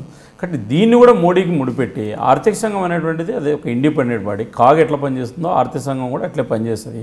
కాబట్టి దానికి రాష్ట్ర ప్రభుత్వం సరైన సమయంలో ప్రజెంటేషన్ ఇస్తే మా అవసరం ఏదన్నా ఆంధ్రప్రదేశ్ భారతీయ జనతా పార్టీగా ఉంటే కూడా రాష్ట్రానికి కానీ లేదా తెలంగాణకు కావచ్చు, దక్షిణాది రాష్ట్రాలకు కావచ్చు, ఒకవేళ ఏదైనా ఈ ఆర్థిక సంఘం సవరణలు చేసుకొని ఇస్తే మంచిదే కదా. బీజేపీ వచ్చిన తర్వాత అనేక సంస్కరణలు తీసుకొచ్చింది. అటువంటి హామీ అరుణ్ జైట్లీ గారు ఏం చేయలేదు కదా. అంటే ఇటువంటి సమావేశం పెట్టడం సమంజసం కాదన్నారు తప్ప, ఇటువంటి లకునా ఉంటే సిస్టంలో మేము సరి చేస్తాము, మేము బాధ్యత తీసుకుంటాం అనేటువంటి రాష్ట్రాలు కూడా అర్థం చేసుకోవాల్సిన విషయం ఏంటంటే ఈ నిధులు ఇప్పుడు నేను చెప్పిన ఇప్పటిదాకా నిధులు ఏవైతున్నాయి ఇవి కేంద్రానికి ఇస్తే కేంద్రం ఏం చేస్తుంది? కేంద్రం దానికి ఇంకో సపరేట్ ఏమన్నా ఇంకో కేంద్రం ఏమి ఉండదు కదా, రాష్ట్రాలకు డబ్బులు పంచుతుంది. ఇప్పటిదాకా 14 ఆర్థిక సంఘాలు ఎవరూ చేయనంత గొప్ప పని ఆర్థిక మంత్రిగా ఉన్న అరుణ్ జైట్లీ కానీ బీజేపీ నరేంద్ర మోడీ కానీ ఏం చేసేది తెలుసా? గతంలో 32% మాత్రమే నిధులు ఇస్తున్నారు కేంద్రం నుంచి రాష్ట్రాలకు ఇచ్చేటువంటి. ఆ నిధుల పర్సెంటేజ్ ఎంత చేశారు విక్రమ్ గారు? 42% చేశారు. గ్రామ పంచాయతీలకు అదనంగా 5%, 47%. ఈరోజు గ్రామీణ ప్రాంతాల్లో బీజేపీ అధికారంలో రాకముందు 20,000, 30,000 కూడా వాళ్ళకు పంచాయతీ సర్పంచులకు డబ్బులు ఉండేవి కాదు. ఈరోజు 10 లక్షలు, 15 లక్షల రూపాయలు ఒక గ్రామ పంచాయతీకి నిధులు వచ్చాయంటే బికాస్ ఆఫ్ 32% నుంచి 42%. ఈ డబ్బులన్నీ తీసుకున్న తర్వాత ప్రాతిపదికన పంచడం అనేటువంటిది ఈ రకంగా మెథడ్ ఫాలో అయితే మాకు ఎక్కువ నిధులు వస్తాయని చెప్తున్నారు. మేమే దానికి అభ్యంతరం చెప్పడం లేదు. దాన్ని కూడా మీరు సరైన సమయంలో లెటర్లు రాసి ఇది ఇప్పటిదాకా రాష్ట్ర ప్రభుత్వానికి నిధులు ఇస్తే సరిగ్గా యూటిలైజ్ చేసుకోకుండా కాగా ఏదైతే 22,000 కోట్ల రూపాయలు అనేక రకాల మిస్యూజ్ జరిగిందని రాష్ట్ర ప్రభుత్వాన్ని, ఆంధ్రప్రదేశ్ ప్రభుత్వాన్ని చివాట్లు పెట్టినట్లు కాకుండా డబ్బులు ఈ సరైన టైంలో ఖర్చు పెట్టి యూటిలైజేషన్ సర్టిఫికేట్ కేంద్ర ప్రభుత్వానికి ఇవ్వకుండా డబ్బులు లాస్ చేసుకున్నట్లు కాకుండా ఈ ఆర్థిక సంఘాన్ని కూడా సరైన సమయంలో ప్రజెంటేషన్ చేసి సరైన సమయంలో నివేదికలు ఇచ్చి దాన్ని సవరించడానికి మాకేం అభ్యంతరం లేదు. అంతేగాని రాజకీయ కోణంలో దీన్ని కూడా చూడొద్దండి అని చెప్పి మాత్రం మేము గుర్తు చేస్తాం. ఉత్తరాది రాష్ట్రాలు, దక్షిణాది రాష్ట్రాలు ఏం బుర్ర లేకుండా మాట్లాడతారండి? ఒక రాష్ట్రానికి సంబంధించిన ఉప ముఖ్యమంత్రి దక్షిణాది రాష్ట్రాలను దేశంగా డిక్లేర్ చేయమంటాడా? ఏం మాట్లాడుతున్నాం మనం? కేంద్ర ప్రభుత్వం దగ్గర నిధులు ఉంటే ఏం చేస్తుంది? రక్షణ రంగానికి ఖర్చు పెడుతుంది, మిగతా రాష్ట్రాలకి నిధులు ఇస్తుంది. కేంద్రం చేతిలో పెట్టుకొని రాష్ట్రాలకు విధిలించే సంస్కృతి కూడా బీజేపీకి లేదు. అందుకే మీకు 32% నుంచి 42% నేరుగా షేర్లు ఇవ్వడం జరిగింది రాష్ట్ర ప్రభుత్వానికి. కాబట్టి రాష్ట్రాల మధ్య వైరుధ్యాన్ని లేకపోతే ఉన్న టెక్నికల్ అంశాలను తీసుకొని దేశాన్ని చీలుస్తామంటే ఇంకా దేశద్రోహులకు మీకు తేడా ఏముంది చెప్పండి? ఈ దేశాన్ని మళ్ళీ చీలుస్తామంటే ఇప్పుడు చీలిండే చాలదా? ఇప్పుడు జమ్మూ కాశ్మీర్ లాంటి రాష్ట్రం కాంగ్రెస్ పార్టీ చేసిన పాపానికి ఈ రోజు వరకు కూడా మనం అనుభవిస్తున్నాం. 4 లక్షల మందిని ఊచకోత కోసారు, అనేక కుటుంబాలు వలస వెళ్ళిపోయి ఈ రోజు వరకు కూడా రోజు పాకిస్తాన్తో కొట్లాడుతున్నాం. లక్షల కోట్ల రూపాయలు రక్షణ రంగానికి ఎందుకు అదనంగా ఖర్చు పెట్టాల్సి వస్తుంది? బికాస్ ఆఫ్ కాంగ్రెస్ పార్టీ కదా. మరి ఇప్పుడు తెలుగుదేశం పార్టీ కూడా ఆ పాత్ర పోషిస్తుందా? ఎందుకంటే 2019 ఎలక్షన్లో Telugu Desam party BJP Telugu Desam party Congress కలవాలనుకుంటే ప్రయత్నాలు చేస్తున్నారు. వాళ్ళకి అంతర్గతంగా దాని తర్వాత మళ్ళీ వద్దామండి. కాబట్టి ఈ తప్పు అంటున్నా. అంటే నిధులు తెచ్చుకోవడానికి ప్రయత్నం చేయడాన్ని మేము సమర్థిస్తాము. ఒకవేళ అవాంతరాలు కానీ లేకపోతే దాంట్లో సవరణలు కానీ చేయడాన్ని 15వ ఆర్థిక సంఘానికి రాష్ట్ర ప్రభుత్వం ఇవ్వడం ఏం అభ్యంతరం లేదు, ఖచ్చితంగా ఇవ్వండి, మా సహకారం కూడా ఉంటుంది. అట్లని చెప్పి మేము దేశాన్ని చీలుస్తామనేటువంటి మాటలు ఏవైతే ఉన్నాయో ఇవి దేశద్రోహులు మాట్లాడే మాటలు. దీనివల్ల ఏంటంటే దేశంలో కర్ణాటక పోయి మీరు ఉప ముఖ్యమంత్రి మీరు ఆ మాట మాట్లాడాడు. ఇంకా ఈ మధ్య సోకాళ్ళు సినిమాలు లేనటువంటి సినిమా నటులు కొంతమంది ప్రకాష్ రాజు లాంటి వాళ్ళు, కమల్ హాసన్ లాంటి వాళ్ళు కూడా దక్షిణాది దేశాలు, ఉత్తరాది దేశాలనే పదాలు అనాగరికంగా మాట్లాడుతున్నారు టీవీలో ప్రచారం కోసం. మాట్లాడింది తెలుగుదేశం పార్టీ ఎప్పుడైనా సరే సందర్భం వస్తే వాళ్ళు వివరణ ఇచ్చుకోవాలా, క్షమాపణ చెప్పాల్సిందే. ఎందుకంటే ఒక దేశాన్ని గెలుస్తామని ఆ పార్టీకి సంబంధించిన ఒక కీలకమైన నాయకుడు ఉప ముఖ్యమంత్రి మాట్లాడితే కర్ణాటక పోయి బెంగళూరులో పత్రికా విలేకరుల సమావేశం పెట్టాడు. ఈ రకంగా అయితే ఉత్తరాది ప్రాంతాన్ని మేము వదిలేసి దక్షిణాదులు దేశం కోరుతామని అన్నాడు. చాలా తప్పు ఇది. కాబట్టి అందుకే నేను చెప్పిన ప్రాంతీయ పార్టీలకు ఎప్పుడు జాతీయ బృందము ఈ దేశం అనేది ఉండదు. ప్రాంతీయ పార్టీలకు ఎంతసేపు ఉన్న వాళ్ళు వాళ్ళ కుటుంబము ఇంకో 20 ఏళ్ళ అధికారంలో ఉందాం, 20-30 ఏళ్ళ అధికారంలో ఉందాం, మా పార్టీ అధికారంలో ఉందాం, మేమే అధికారాన్ని చాలా ఇద్దామని తప్ప వాళ్ళకేం ప్రజలు, ప్రయోజనాలు, ప్రాంతాలు లేకపోతే దేశము ఏం ఉండవు. ఇప్పుడు ఇంకోటి చెప్పండి, అంటే తెలుగుదేశం వాదన లేకపోతే మీ వాదన పక్కన పెడితే మోడీ గారు కొన్ని స్పష్టమైన హామీలు రాష్ట్రానికి ఇచ్చారు. రాష్ట్రంలో ఈరోజు అనేక బందులు జరుగుతున్నాయి, ప్రజలు రోడ్ల మీదకి వస్తున్నారు, ప్రత్యేక హోదా హామీ ఇవ్వాల్సిందే అని అంటున్నారు. కానీ దానికి మోడీ గారు చాలా అసలు ఎటువంటి సమాధానం చెప్పడం లేదు. ఎందుకంటే ఆయన అనేక సందర్భాల్లో మన్ కీ బాత్ అని తర్వాత అనేక బహిరంగ సభలు ప్రతిరోజు మాట్లాడుతూనే ఉంటారు. కానీ ఆయన ఎప్పుడూ కూడా ప్రెస్ కాన్ఫరెన్స్ పెట్టరు. ప్రెస్ కాన్ఫరెన్స్ పెడితే కనీసం విలేకరులు అడుగుతారు, ఎందుకు మీరు ప్రత్యేక తరగతి హోదా ఎందుకు ఇవ్వట్లేదు అనేటువంటిది. ఆయన ప్రెస్ కాన్ఫరెన్స్ పెట్టరు, ఎవరిని కలవరు, ఆయన సమాధానం చెప్పడం లేదు. ఈ పరిస్థితుల్లో తెలుగు ప్రజల మనోభావాలు దెబ్బతింటాయా లేదా? ఒకటి విక్రమ్ గారు, ఒక ప్రధానమంత్రి అనేక సందర్భాల్లో మనం చూసాం. ఈ దేశంలో ప్రధానమంత్రులు 5 ఏళ్ళు 100 మీద ప్రధానమంత్రులు చూసాం. ఈరోజు ప్రపంచమంతా భారతదేశ ప్రధానమంత్రిని కొనియాడుతున్నటువంటి విషయం.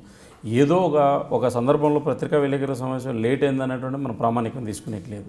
ఈరోజు నరేంద్ర మోడీ మనం జాతీయ స్థాయిలో ఇంత జాతీయ స్థాయిలో మనం ఈరోజు ప్రపంచంలో ఆయన గ్లామర్ను మనం కంపారిజన్ మనం అందరం గమనిస్తున్నాం విషయం. అయితే ఆంధ్రప్రదేశ్కు మనం కన్ఫర్మ్ అయ్యి మీరు అడిగిన ప్రశ్నకు సమాధానం చెప్పమంటే ఆంధ్రప్రదేశ్కు సంబంధించిన నిధులు కానీ లేదా మేము ఇచ్చిన ఎన్నికల హామీలు కానీ ఇవి ఏవైతే ఉన్నాయో 3 అంశాలు తప్ప మేము ఇచ్చిన హామీలన్నీ కూడా మేము పూర్తి చేసాం. ఆ 3 ఏంటంటే దుగిరాజపట్నం, అది రక్షణ రంగానికి సంబంధించినటువంటి డిఫెన్స్ వాళ్ళు అబ్జెక్షన్ చేశారు కాబట్టి వేరే ప్లేస్ చూపించమంటే 4 ఏళ్ళు అయితే ఇంతవరకు చూపించలేదు. అది ప్రభుత్వం యొక్క లోపం. ప్రభుత్వం చూపిస్తే కేంద్రము ఆ పోర్టు నిర్మాణాన్ని వేగవంతం చేస్తుంది. రెండోది రాయలసీమలో ఉక్కు పరిశ్రమ, మీకు చెప్పాను ఇంతకుముందే, ఖచ్చితంగా మేము పూర్తి చేస్తాం. పూర్తి చేస్తాం.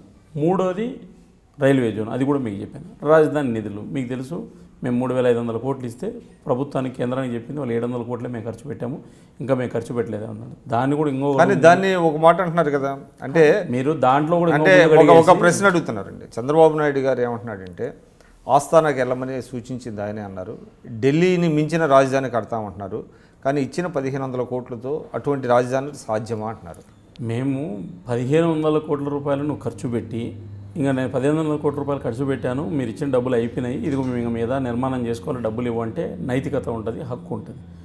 ఇచ్చిన 1,500 కోట్ల రూపాయలు ఖర్చు పెట్టుకోకుండా స్క్వేర్ ఫీట్కు 7,500 రూపాయలు ఖర్చు పెట్టి తాత్కాలిక భవనాలు కట్టి కట్టనటువంటి సెక్రటరేటు, కట్టనటువంటి రాజభవన్ బంగళా, కట్టనటువంటి ముఖ్యమంత్రి నివాసము కట్టినామని కేంద్ర ప్రభుత్వాన్ని చెప్పి ఇక్కడ తాత్కాలికంగా ఓన్లీ కట్టింది ఏంది సెక్రటరేటు, కొన్ని అసెంబ్లీ కౌన్సిల్, అసలు రాజ్భవన్ అనేటువంటిది కట్టలే. వీళ్ళు ఇచ్చిన యూసీలో మేము రాజ్భవన్ కూడా కట్టామని చెప్పి కేంద్ర ప్రభుత్వానికి ఇచ్చాం. అంటే నేనేమంటే డబ్బులు యూటిలైజేషన్ అనేటువంటిది ఈ ప్రభుత్వానికి చిత్తశుద్ధి లేదండి. డబ్బులు నీకు ఇచ్చింది, ఇప్పుడు ఇంట్లో తండ్రి 100 రూపాయలు కొడుకు ఇస్తే కూడా విక్రమ్ గారు వాళ్ళ అబ్బాయికి ఒక 1,000 రూపాయలు బెంగళూరులో సాఫ్ట్వేర్ ఇంజనీర్ ఉద్యోగం చేస్తున్నా 1,000 రూపాయలు డబ్బులు ఇస్తే బాబు 1,000 రూపాయలు ఏమైనా అనేటువంటిది మన ఉన్నటువంటి ట్రెడిషన్, అది పద్ధతి, అకౌంటబిలిటీ అనేటువంటిది నేర్పించింది మనకి. ఇది ఒక ప్రజల పన్నులు కేంద్రం నిధులు ఇస్తే అది కేంద్రం నిధులు అంటే మన ఇంట్లో డబ్బులు కాదు కదా, ప్రజల పన్నులే కదా.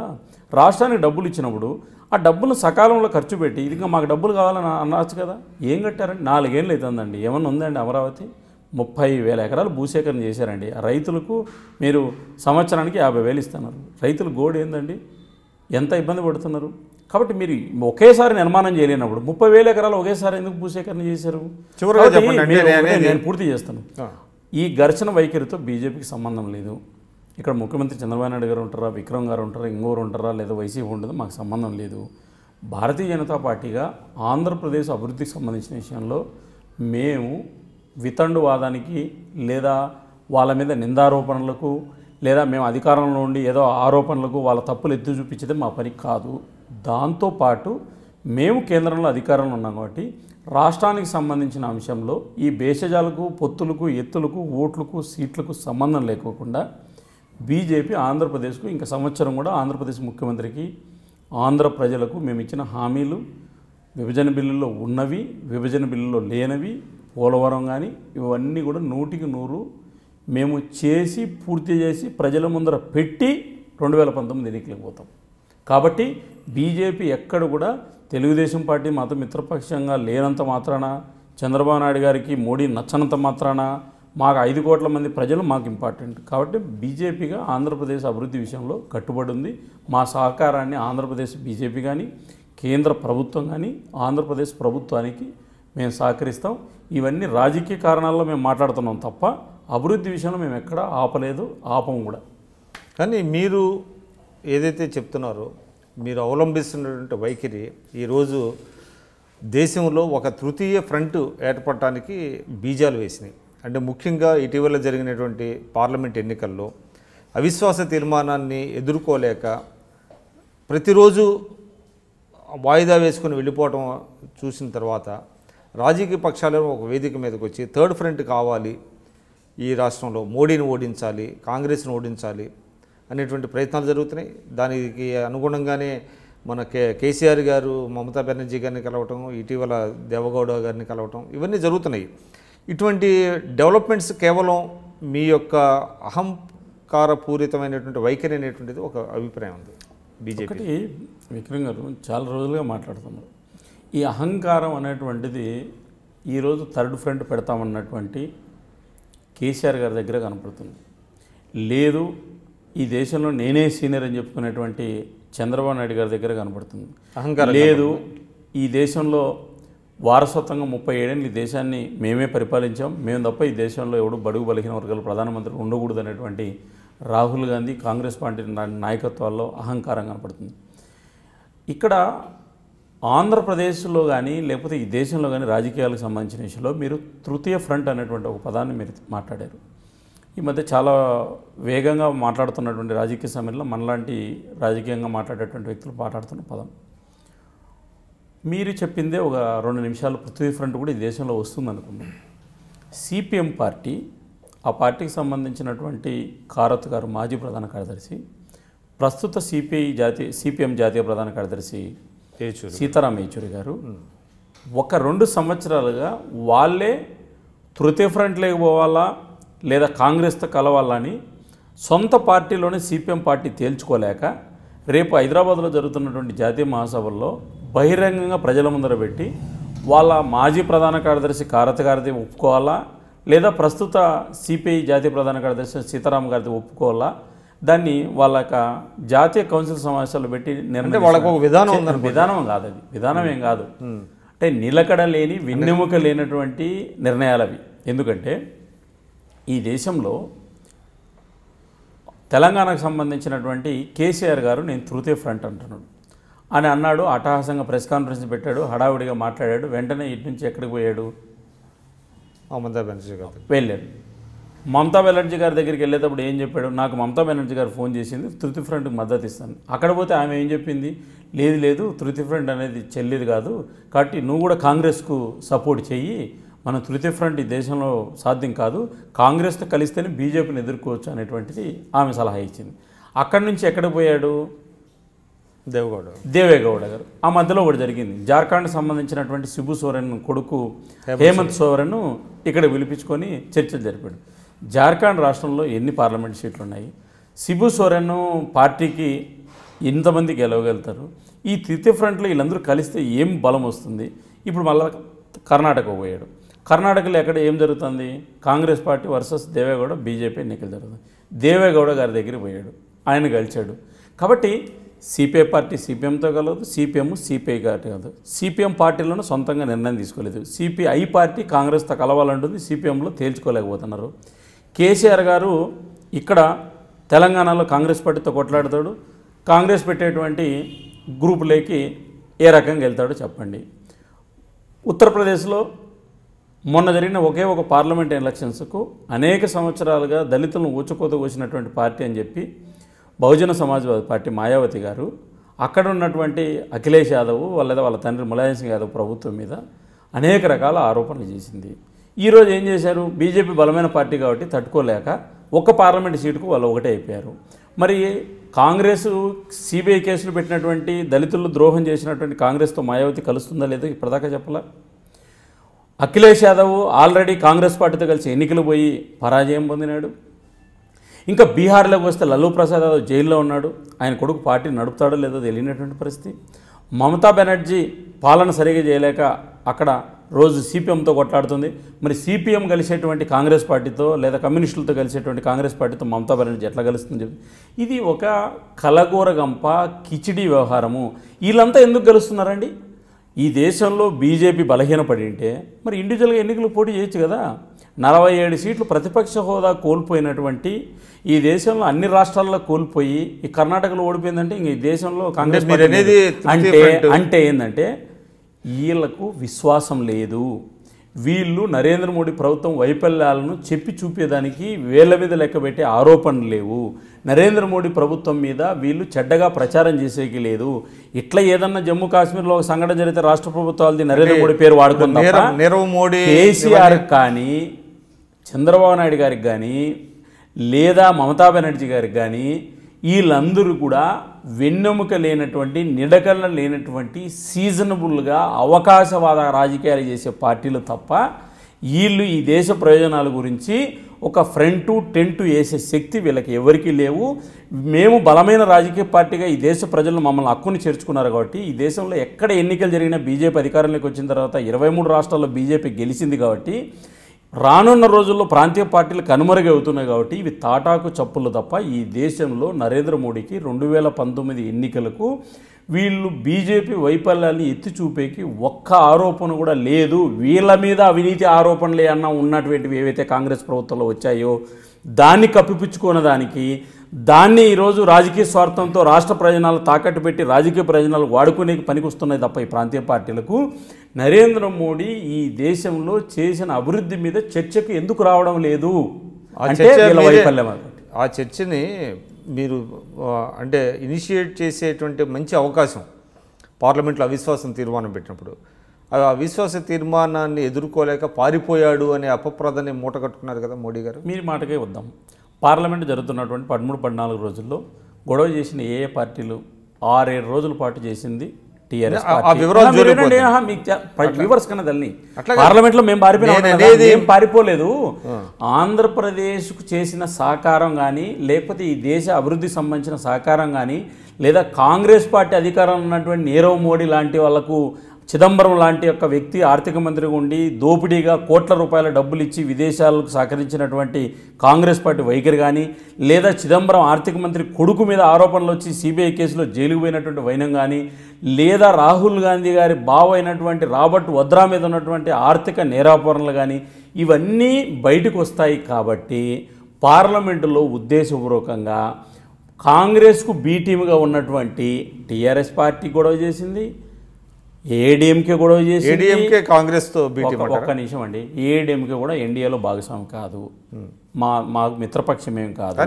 వాళ్ళు ఏడీఎంకే చేసింది, డిఎంకే కూడా చేసింది. డిఎంకేకి సభ్యులు లేరు కాబట్టి వాళ్ళ పెద్ద ఎక్స్పోజర్ రాలేదు, కానీ డిఎంకే కూడా చేసింది. ఏది కావేరీకి సంబంధించి అంటే వినండి, తెలుగుదేశం పార్టీ చేసింది, అక్కడ వైఎస్ఆర్సీపీ చేసింది. ఒక్కటండి, ప్రభుత్వాన్ని ఇరుకుని పెట్టాలనుకున్నటువంటి గొడవ చేస్తుందంతా విపక్ష పార్టీలే కదా, ఎన్డీఏ పక్షాలు కాదు కదా అది చేస్తుండేది. ఎన్డీఏ పక్షాలని మా మీద దుమ్మెత్తి పోస్తున్నారు, కానీ తమిళనాడులో ఉన్న ఏఐడిఎంకే కూడా ఎన్డీఏలో భాగస్వామి కాదు. అంటే పార్లమెంట్లో చర్చ జరిగితే కాంగ్రెస్ అవినీతి, పార్లమెంట్లో చర్చ జరిగితే ఆంధ్రప్రదేశ్కు బీజేపీ చేసిన అభివృద్ధి, పార్లమెంట్లో చర్చ జరిగితే చల్లనటువంటి రిజర్వేషన్ ముస్లింలకు ద్రోహం చేసేటువంటి టీఆర్ఎస్ ప్రభుత్వం కేసీఆర్ గారు తీసుకొచ్చినటువంటి బిల్లులు ఇవన్నీ బయటకు వస్తాయి. కాబట్టి పార్లమెంటుకు వేదికగా చర్చ జరగకుండా పారిపోయి ప్రజాస్వామ్యాన్ని ఈ పార్టీలు అవమానం చేశాయి. కాంగ్రెస్ పార్టీ దీని వెనకుండి నాడిపించినటువంటి డ్రామాలో వీళ్ళు పాత్రధారులు, సూత్రధారులు. అంటే స్పీకర్ గారు వాళ్ళని సస్పెండ్ చేసి సభను నడిపించే అవకాశం ఉన్నప్పటికీ ప్రభుత్వాన్ని రక్షించాలనే ఉద్దేశంతో వారు చేయలేదంటారా? ఇప్పుడు శాసనసభల్లో ఏం జరుగుతుందంటే పార్లమెంటుకు శాసనసభకు చాలా వ్యత్యాసం ఉన్నాయండి. అంటే చిన్న ఎగ్జాంపుల్, కరెంట్ ఎగ్జాంపుల్ చెప్తా. మీకు శాసనసభలో సస్పెండ్ చేసేయచ్చు, ఎందుకంటే ఏమి అడ్డగోలుగా ఏమన్నా సిగ్గు ఎగ్గు లేకుండా ఏమైనా చేసేస్తారు. ఇప్పుడు తెలంగాణ శాసనసభలో కోమటిరెడ్డిని, సంపత్ను సస్పెండ్ చేశారు. ఈరోజు కోర్టు ఏం చెప్పింది, వాళ్ళ సస్పెండ్ చెల్లదని చెప్పి. ఎందుకు చెల్లదని చెప్పింది సస్పెన్షన్ కూడా?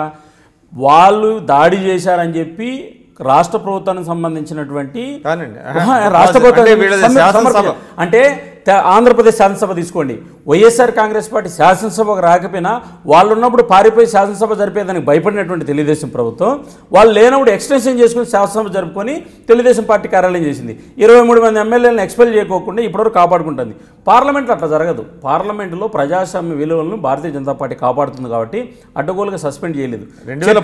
కూడా రాలేదు, చర్చలు పిలిస్తే రాలేదు. మీరు ఈ విషయాన్ని 2015లో స్పీకర్ చర్చలు పిలిస్తే రాలేదు ఉంటున్నా. స్పీకర్ భోజనానికి పిలిచి రెండు చర్చిద్దాము, అనేక అంశాలు ఉన్నాయంటే ఈ పార్టీలన్నీ తోక ముడిచి పారిపోయాయి. కాబట్టి వీళ్ళకి పార్లమెంటు జరగాలని కోరిక వీళ్ళకి లేదు. విక్రమ్ గారు, పార్లమెంటు జరిగితే ఇలా జాతకాలంతా బయటకు వస్తాయి కాబట్టి, వీళ్ళు చేసిన పాపాలన్నీ బయటకు వస్తాయి కాబట్టి, ప్రజలు తెలుసుకుంటారు కాబట్టి పారిపోయింది బీజేపీ కాదు, ఈ పార్టీలు.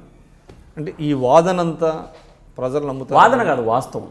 ఓకే, వాస్తవం కానివ్వండి, వాదన కానివ్వండి, ప్రజలు నమ్ముతారని మీరు వాస్తవాలు అన్నప్పుడు 100కు 100 నమ్ముతారు. ఎందుకంటే 2013లో ఈ పార్టీలు ఆంధ్రప్రదేశ్లో ఏవైతే అబద్ధాలు చెప్పారో, మోసం చేశారో, 2014 ప్రజలు ఎట్లా నమ్మినారో, ఇప్పుడు కూడా మేము చెప్తున్నటువంటిది ఒక నెల కావచ్చు లేటు, మేము ప్రారంభం చేసాం. మాట్లాడడం అనేది మేము నోరు తెరిచాం.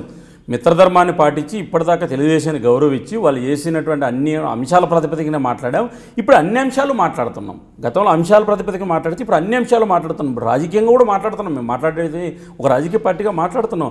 ఒక జాతీయ పార్టీ నోరు మెదపడం ప్రారంభం చేస్తే ఎన్ని వాస్తవాలు బయటకు వస్తాయి. కాబట్టి మాకు విశ్వాసం ఉంది, ఆంధ్రప్రదేశ్ అభివృద్ధికి బీజేపీ కట్టుబడి ఉంది, సహకరిస్తుంది. అనేక అంశాలు కాంగ్రెస్ పార్టీ చేసిన పాపాలు మాదిరి కాకోకుండా విభజన బిల్లులో ఉన్నవి లేని కూడా మేము చేశాము. రాష్ట్ర ప్రభుత్వం మేము ఇంకా చేసే అంశాల్లో కూడా మాకు సహకరించకపోయినా కూడా మేము చేస్తున్నాం. కాబట్టి చేసిన అంశాలు ప్రజల దగ్గర తీసుకెళ్తున్నాం. బుక్కుల రూపంలో, సీడీల రూపంలో, పత్రికల రూపంలో ప్రజల దగ్గర తీసుకెళ్తాం. ప్రజలు ఒప్పిస్తాం. మేము చేసింది ప్రజల ముందర కనపడుతున్నాయి. ఊర్లో సిమెంట్ రోడ్లు కనపడుతున్నాయి, వీధి లైట్లు కనపడుతున్నాయి, మన ఊర్లో తాగుతున్న నీళ్లు, ఉపాధి హామీ నిధులు కనపడుతున్నాయి, విద్యా సంస్థలు కనపడుతున్నాయి, రహదారులు కనపడుతున్నాయి, రైల్వేలు కనపడుతున్నాయి, విమానాశ్రయాలు కనపడుతున్నాయి, పోలవరం కనపడుతుంది, పరిశ్రమ కనపడుతున్నాయి. ఇవి కళ్ళ ముందర కనపడుతున్నటువంటి కదా. బీజేపీ కేంద్రం చేసినవన్నీ గ్రామాల్లో కనపడతాయి. మీరు విక్రమ్ గారు నేను వెళ్తే ఇప్పుడు గ్రామాల్లో ఇవన్నీ కనపడతాయి. నాది చివరి క్వశ్చన్ అండి, చెప్పండి. అంటే మీరు అనేక అంశాలు ప్రస్తావించారు. మీ సైడ్ అంటే మీ దృక్కోణం నుంచి మీరు చెప్పాల్సిన వాస్తవ కోణం నుంచి అదే మీరు వాస్తవం అనేది అంతిమంగా ప్రజలు తెలుస్తారు. మీ దృక్కోణం నుంచి చెప్పాల్సిన అన్ని అంశాలు చెప్పారు. ఇవాళ రాష్ట్రంలో చివరిగా మనం చెప్పండి, మీకు ఎగనెస్ట్ కాంగ్రెస్ ఉంది, టీడీపీ ఉంది, వైసీపీ ఉంది, జనసేన, వామపక్షాలు ఉన్నాయి. ఇక్కడ అసలు ఆంధ్రప్రదేశ్లో మీకు ఎప్పుడూ బలం లేదు అనేటువంటిది వాదన ఉంటున్నది. ఇటువంటి నేపథ్యంలో అసలు బీజేపీని లెక్క చేయాల్సిన అవసరం లేదనేది కూడా టీడీపీ వాళ్ళు అంటున్నారు. మోడీ గారి గురించి కూడా చాలా వరకు మనకు మీడియాలో వస్తున్నాయి. అంటే ఆయన మీద వ్యక్తిగతమైనటువంటి ఇది కానివ్వండి, విమర్శలు కానివ్వండి, లేకపోతే రాష్ట్రానికి జరిగినటువంటి అన్యాయంలో ఆయన పాత్ర ఏంటనేటువంటిది, వీటన్నింటినీ మీరు ఏ విధంగా ఎదుర్కోబోతున్నారు? మీరు ఆల్రెడీ ఒక అధ్యక్షుడిని మార్చే క్రమంలో ఉన్నారు. 2019లో బీజేపీ ఏమిటి, ఏ విధంగా ఉండబోతున్నది? ఒకటి, ఆంధ్రప్రదేశ్లో ఈరోజు పొలిటికల్ వ్యాక్యూమ్ ఉంది. 4 ఏళ్ళు తెలుగుదేశం పార్టీ ఇచ్చిన ఏ హామీ నెరవేర్చలేక ఆ ప్రభుత్వం ఇది చివరి ప్రభుత్వం. వాళ్ళ అధికారంలోకి వచ్చే ప్రశ్నే లేదు. ఎందుకంటే వాళ్ళ ఎన్నికల హామీలు 90% వైఫల్యం చెందినారు. తెలుగుదేశం పార్టీని ప్రజలు ఈరోజు చెదరించుకుంటున్నారు. ఒకటి, అందుకే వాళ్ళకి ఏంటంటే ఎన్నికలకు పోయేక అభివృద్ధి ఎజెండా లేక, చేసిన కూడా చెప్పుకోలేక బీజేపీ మీద నెట్టేసిపోయేటువంటి ప్రయత్నం తెలుగుదేశం పార్టీ చేస్తుంది. కాబట్టి బీజేపీతో కలవకోకుండా చంద్రబాబు నాయుడు ఇప్పటిదాకా ముఖ్యమంత్రి కాలేదు. 2019 మాతో కలవడం, మేము కలవం కాబట్టి ఖచ్చితంగా చంద్రబాబు నాయుడు తెలుగుదేశం పార్టీకి ఇది చివరి ఎన్నికలు. సిపిఐ సిపిఎం పార్టీలకు ఆంధ్రప్రదేశ్ శాసనసభలో ప్రాతినిధ్యమే లేదు. పార్లమెంటులో ఆంధ్రప్రదేశ్ నుంచి వాళ్ళకి ప్రాతినిధ్యమే లేదు. ఆ పార్టీల పరిస్థితి ఏంటంటే అవి తోక పార్టీలు. తెలుగుదేశంతో కలిస్తే ఏదైనా 1-2 సీట్లు గెలుస్తామా, లేకపోతే పవన్ కళ్యాణ్తో కలుస్తామా 1-2 సీట్లు వస్తాయని ఆ పార్టీలు ప్రయత్నం చేస్తున్నాయి. ఉనికి కోసం, ఎగ్జిస్టింగ్ కోసం పోరాడుతున్న పార్టీలు అవి. ఇంకా శాసనసభలో ఉన్నటువంటి వైఎస్ఆర్ కాంగ్రెస్ పార్టీ, ప్రధాన ప్రతిపక్ష పార్టీగా వైఎస్ఆర్ కాంగ్రెస్ పార్టీ ఈరోజు ప్రజలు నిర్ణయించాల్సినటువంటి అవసరం ఉంది. అది మరి వాళ్ళు 2019 ఎన్నికల్లో వాళ్ళు కూడా సాధ్యాసాధ్యంగానేటువంటి హామీలన్నీ కూడా జగన్మోహన్ రెడ్డి గారు ఇస్తున్నారు. మరి ప్రజలు ఎంత మాత్రం రిసీవ్ చేసుకుంటారో ఆలోచించాలి. పవన్ కళ్యాణ్ గారికి కూడా మొన్న 2014 ఎన్నికల్లో పోటీ చేయలేదు కాబట్టి ఆయనకు ప్రాతినిధ్యం లేదు. మరి పవన్ కళ్యాణ్ గారు కూడా సిపిఐ సిపిఎం లాంటి పార్టీల యొక్క ట్రాప్లో పడి మునిగిపోతాడా, లేదా సొంతంగా బయటకు వస్తాడా అనేటువంటిది కాలం నిర్ణయించాల్సిన అవసరము. రాజకీయ వ్యూహాన్ని ఆయన ఇంకా ప్రకటించలేదు. ఆయన ఇంకా ప్రారంభ దశలో ఉన్నాడు, నిర్మాణ. మోడీ గారు ఏజెంట్ ఇప్పుడు ఇక్కడేనండి భారతీయ జనతా పార్టీ మీరు బలహీనమైన పార్టీ అన్నారు. 18% 1998లో మాకు ఓట్లు వస్తే ఏ పార్టీ సంబంధం లేకుండా ఆంధ్రప్రదేశ్లో మేము 2 ఎంపీ సీట్లు గెలిచాం, తెలంగాణలో 2 ఎంపీ సీట్లు గెలిచాం. తర్వాత 2014 ఎన్నికల్లో బీజేపీ 4 ఎమ్మెల్యేలు 12 చోట్ల పోటీ చేస్తే 4 చోట్ల గెలిచాం. మేము ఎంత శాతం మాది? 60% సక్సెస్ రేటు. మేము 4 పార్లమెంటు స్థానాలకు పోటీ చేస్తే 2 పార్లమెంటు స్థానాలకు గెలిచాం. ఎంత శాతం మాది సక్సెస్ రేటు? 50%. మా దగ్గర ఆల్రెడీ ఎగ్జిస్టింగ్ 2 ఎమ్మెల్సీలు ఉన్నారు. 3వ ఎమ్మెల్సీ ఎన్నికల్లో ప్రజాక్షేత్రంలో గెలిచాం. CPI CPM YSR Congress party అంత అభ్యర్థులు పెట్టుకుంటే మేము 3 జిల్లాల్లో జరిగినటువంటి ఎన్నికలు ఈ ప్రత్యేక హోదా అనేటువంటిది వీళ్ళు మాట్లాడుతుంటే తప్పు, ఈ దేశంలో ఎవరికి లేదని మేము ప్రజల ముందర పెట్టి బీజేపీ అభివృద్ధి చేసిందానికి అజెండాను ముందర పెట్టి వైజాగ్లో, ఉత్తరాంధ్రలో మేము 3 జిల్లాలకు జరిగినటువంటి ఎన్నికల్లో 4 జిల్లాలకు సంబంధించిన ఎన్నికలు, విశాఖతో కలిపితే 4 జిల్లాలకు సంబంధించినటువంటి ఎన్నికల్లో మేము మా మాధవ్ బీజేపీ ఎమ్మెల్సీ గెలవడం జరిగింది. అంటే బీజేపీకి 3 ఎమ్మెల్సీలు, 2 రాజ్యసభ సభ్యులు, ఆంధ్రప్రదేశ్ నుంచి 2 పార్లమెంట్ సభ్యులు, అంటే 4 ఎంపీలు, 3 ఎమ్మెల్సీలు, 4 ఎమ్మెల్యేలు. చిన్న పార్టీ. మొన్న ఎన్నికల్లో మాకు వచ్చింది 9% ఓట్లు. తెలుగుదేశం పార్టీ ఎన్ని శాతం ఓట్లతో గెలిచింది మీకు తెలుసా విక్రమ్ గారు? 4.5% ఓట్లతో. పవన్ కళ్యాణ్ గెలిచారు. బీజేపీ లేకుంటే తెలుగుదేశం పార్టీ గెలుచునా ఆంధ్రప్రదేశ్లో సాధ్యమా? కాబట్టి ఆంధ్రప్రదేశ్లో పొలిటికల్ వ్యాక్యూమ్ ఉంది. బీజేపీ ఒక బలమైన రాజకీయ పార్టీగా ఆంధ్రప్రదేశ్లో అవతరించబోతుంది. మేము చేసిన అభివృద్ధి పనులన్నీ కూడా ప్రజల ముందర పెట్టేదానికి వివిధ మార్గాలు మేము అన్వేషిస్తున్నాము. మేము ఇప్పటికి 3 లేఖలు రాస్తేనే తెలుగుదేశం పార్టీ వెలువెల్లాడిపోయింది. రాష్ట్ర ప్రజలు అర్థం చేసుకుంటున్నారు, మీలాంటి విఘ్నులు అర్థం చేసుకుంటున్నారు. ఖచ్చితంగా మా అజెండా ఒకటి 2019కి మేము చేసిన పనులే మాకు శ్రీరామరక్ష, మేము చేసిన అభివృద్ధే మా శ్రీరామరక్ష. మా మీద తప్పుడు ప్రచారము, టీవీల ద్వారా దుష్ప్రచారము, మీడియాల ద్వారా దుష్ప్రచారము, లేదా వివిధ రకాల దుష్ప్రచారాలతోటి ప్రజలు ఎవరు నమ్మరు. ఆంధ్ర ప్రజలు విజ్ఞులు, తెలివైనటువంటి వాళ్ళు, అభివృద్ధి కళ్ళ ముందర కనబడుతుంది. నీతివంతమైన నరేంద్ర మోడీ నేతృత్వంలో 2019 ఎన్నికలు మేము ఎదుర్కోబోతున్నాం. కాబట్టి 100కి 100 రూపాయలు ఆంధ్రప్రదేశ్లో బీజేపీ నిర్ణయించినటువంటి అభ్యర్థి ముఖ్యమంత్రి ఉంటారు. 2019 ఎలక్షన్స్లో బీజేపీ చాలా కీలకమైనటువంటి రోల్ చేయబోతుంది. బీజేపీ ఒక ప్రత్యున్మాయ రాజకీయ శక్తిగా ఆంధ్రప్రదేశ్లో అవతరించబోతుంది. 2019లో ఒక బలమైన రాజకీయ పార్టీగా ప్రజల ముందుకెళ్తుంది. అంటే దూకుడుతో వెళ్ళే అవకాశం ఉందంటారా బీజేపీ కొత్త అధ్యక్షుడి నేతృత్వంలో? ఒకటి దూకుడు కంటే కూడా ఒక నిజాయితీతోటి చేసిన అభివృద్ధిని ప్రజల్లోకి క్షేత్రస్థాయిలో తీసుకుపోయేటువంటి మాకు 50 లక్షల మంది సభ్యులు కలిగినటువంటి పార్టీ భారతీయ జనతా పార్టీ. నమ్మిన సిద్ధాంతం కోసం నాలాంటి వాళ్ళు 23 సంవత్సరాలుగా పనిచేస్తున్నటువంటి వాళ్ళు ఆంధ్రప్రదేశ్లో వేల మంది కార్యకర్తలు ఉన్నారు. భారతీయ జనతా పార్టీ ప్రతి కార్యకర్త ఒక మోడీతో సమానం, భారతీయ జనతా పార్టీ ప్రతి కార్యకర్త ఒక నిజాయితీతో సమానం, భారతీయ జనతా పార్టీ ప్రతి కార్యకర్త కూడా ఒక ఆయుధం బీజేపీకి. కాబట్టి పూటకో పార్టీ, గంటకో పార్టీ, గంటకో స్టాండ్ తీసుకున్నటువంటి పార్టీ బీజేపీ కాదు. కాబట్టి నమ్మిన సిద్ధాంతం కోసం ఒక జాతీయవాద ఆలోచనతో బీజేపీ ఆంధ్రప్రదేశ్లో 5 కోట్ల హృదయాలను గెలుచుకోబోతుంది. రానున్న రోజుల్లో భారత ప్రధానమంత్రి సభ ఉండబోతుంది, భారత బీజేపీ జాతీయ అధ్యక్షుడి సభ ఉండకపోతుంది. రాయలసీమ వెనుకబాటుతనానికి ప్రత్యేకమైనటువంటి దృష్టి, ఉత్తరాంధ్రకు ప్రత్యేకమైన దృష్టి, ఆంధ్రప్రదేశ్ ప్రభుత్వాన్ని కూడా ఈ అభివృద్ధి వికేంద్రీకరణ సంబంధించిన విషయంలో మెడలు వంచి రాష్ట్ర అభివృద్ధి సంబంధించిన కేంద్ర సహకారంతో ఆంధ్రప్రదేశ్ ప్రజల హృదయాలను మేము అభివృద్ధితో వాళ్ళ హృదయాలను దోచుకోవడానికి మేము సిద్ధమవుతున్నాం. మేము చేసినటువంటి అభివృద్ధి, చేసినటువంటి పనులను ప్రజల ముందర పెట్టబోతున్నాం. 2019 ఎన్నికల్లో భారతీయ జనతా పార్టీ ఒక బలమైన రాజకీయ శక్తిగా ఎమ్మెల్యేలు కానీ ఎంపీలు కానీ ఎక్కువ స్థానాల్లో గెలవడానికి మా వ్యూహం ఉంది. ఆ వ్యూహంతో ప్రజల ముందుకు వెళ్ళబోతున్నాం. ఆల్ ది బెస్ట్ అండి. ధన్యవాదాలు విక్రమ్ గారు.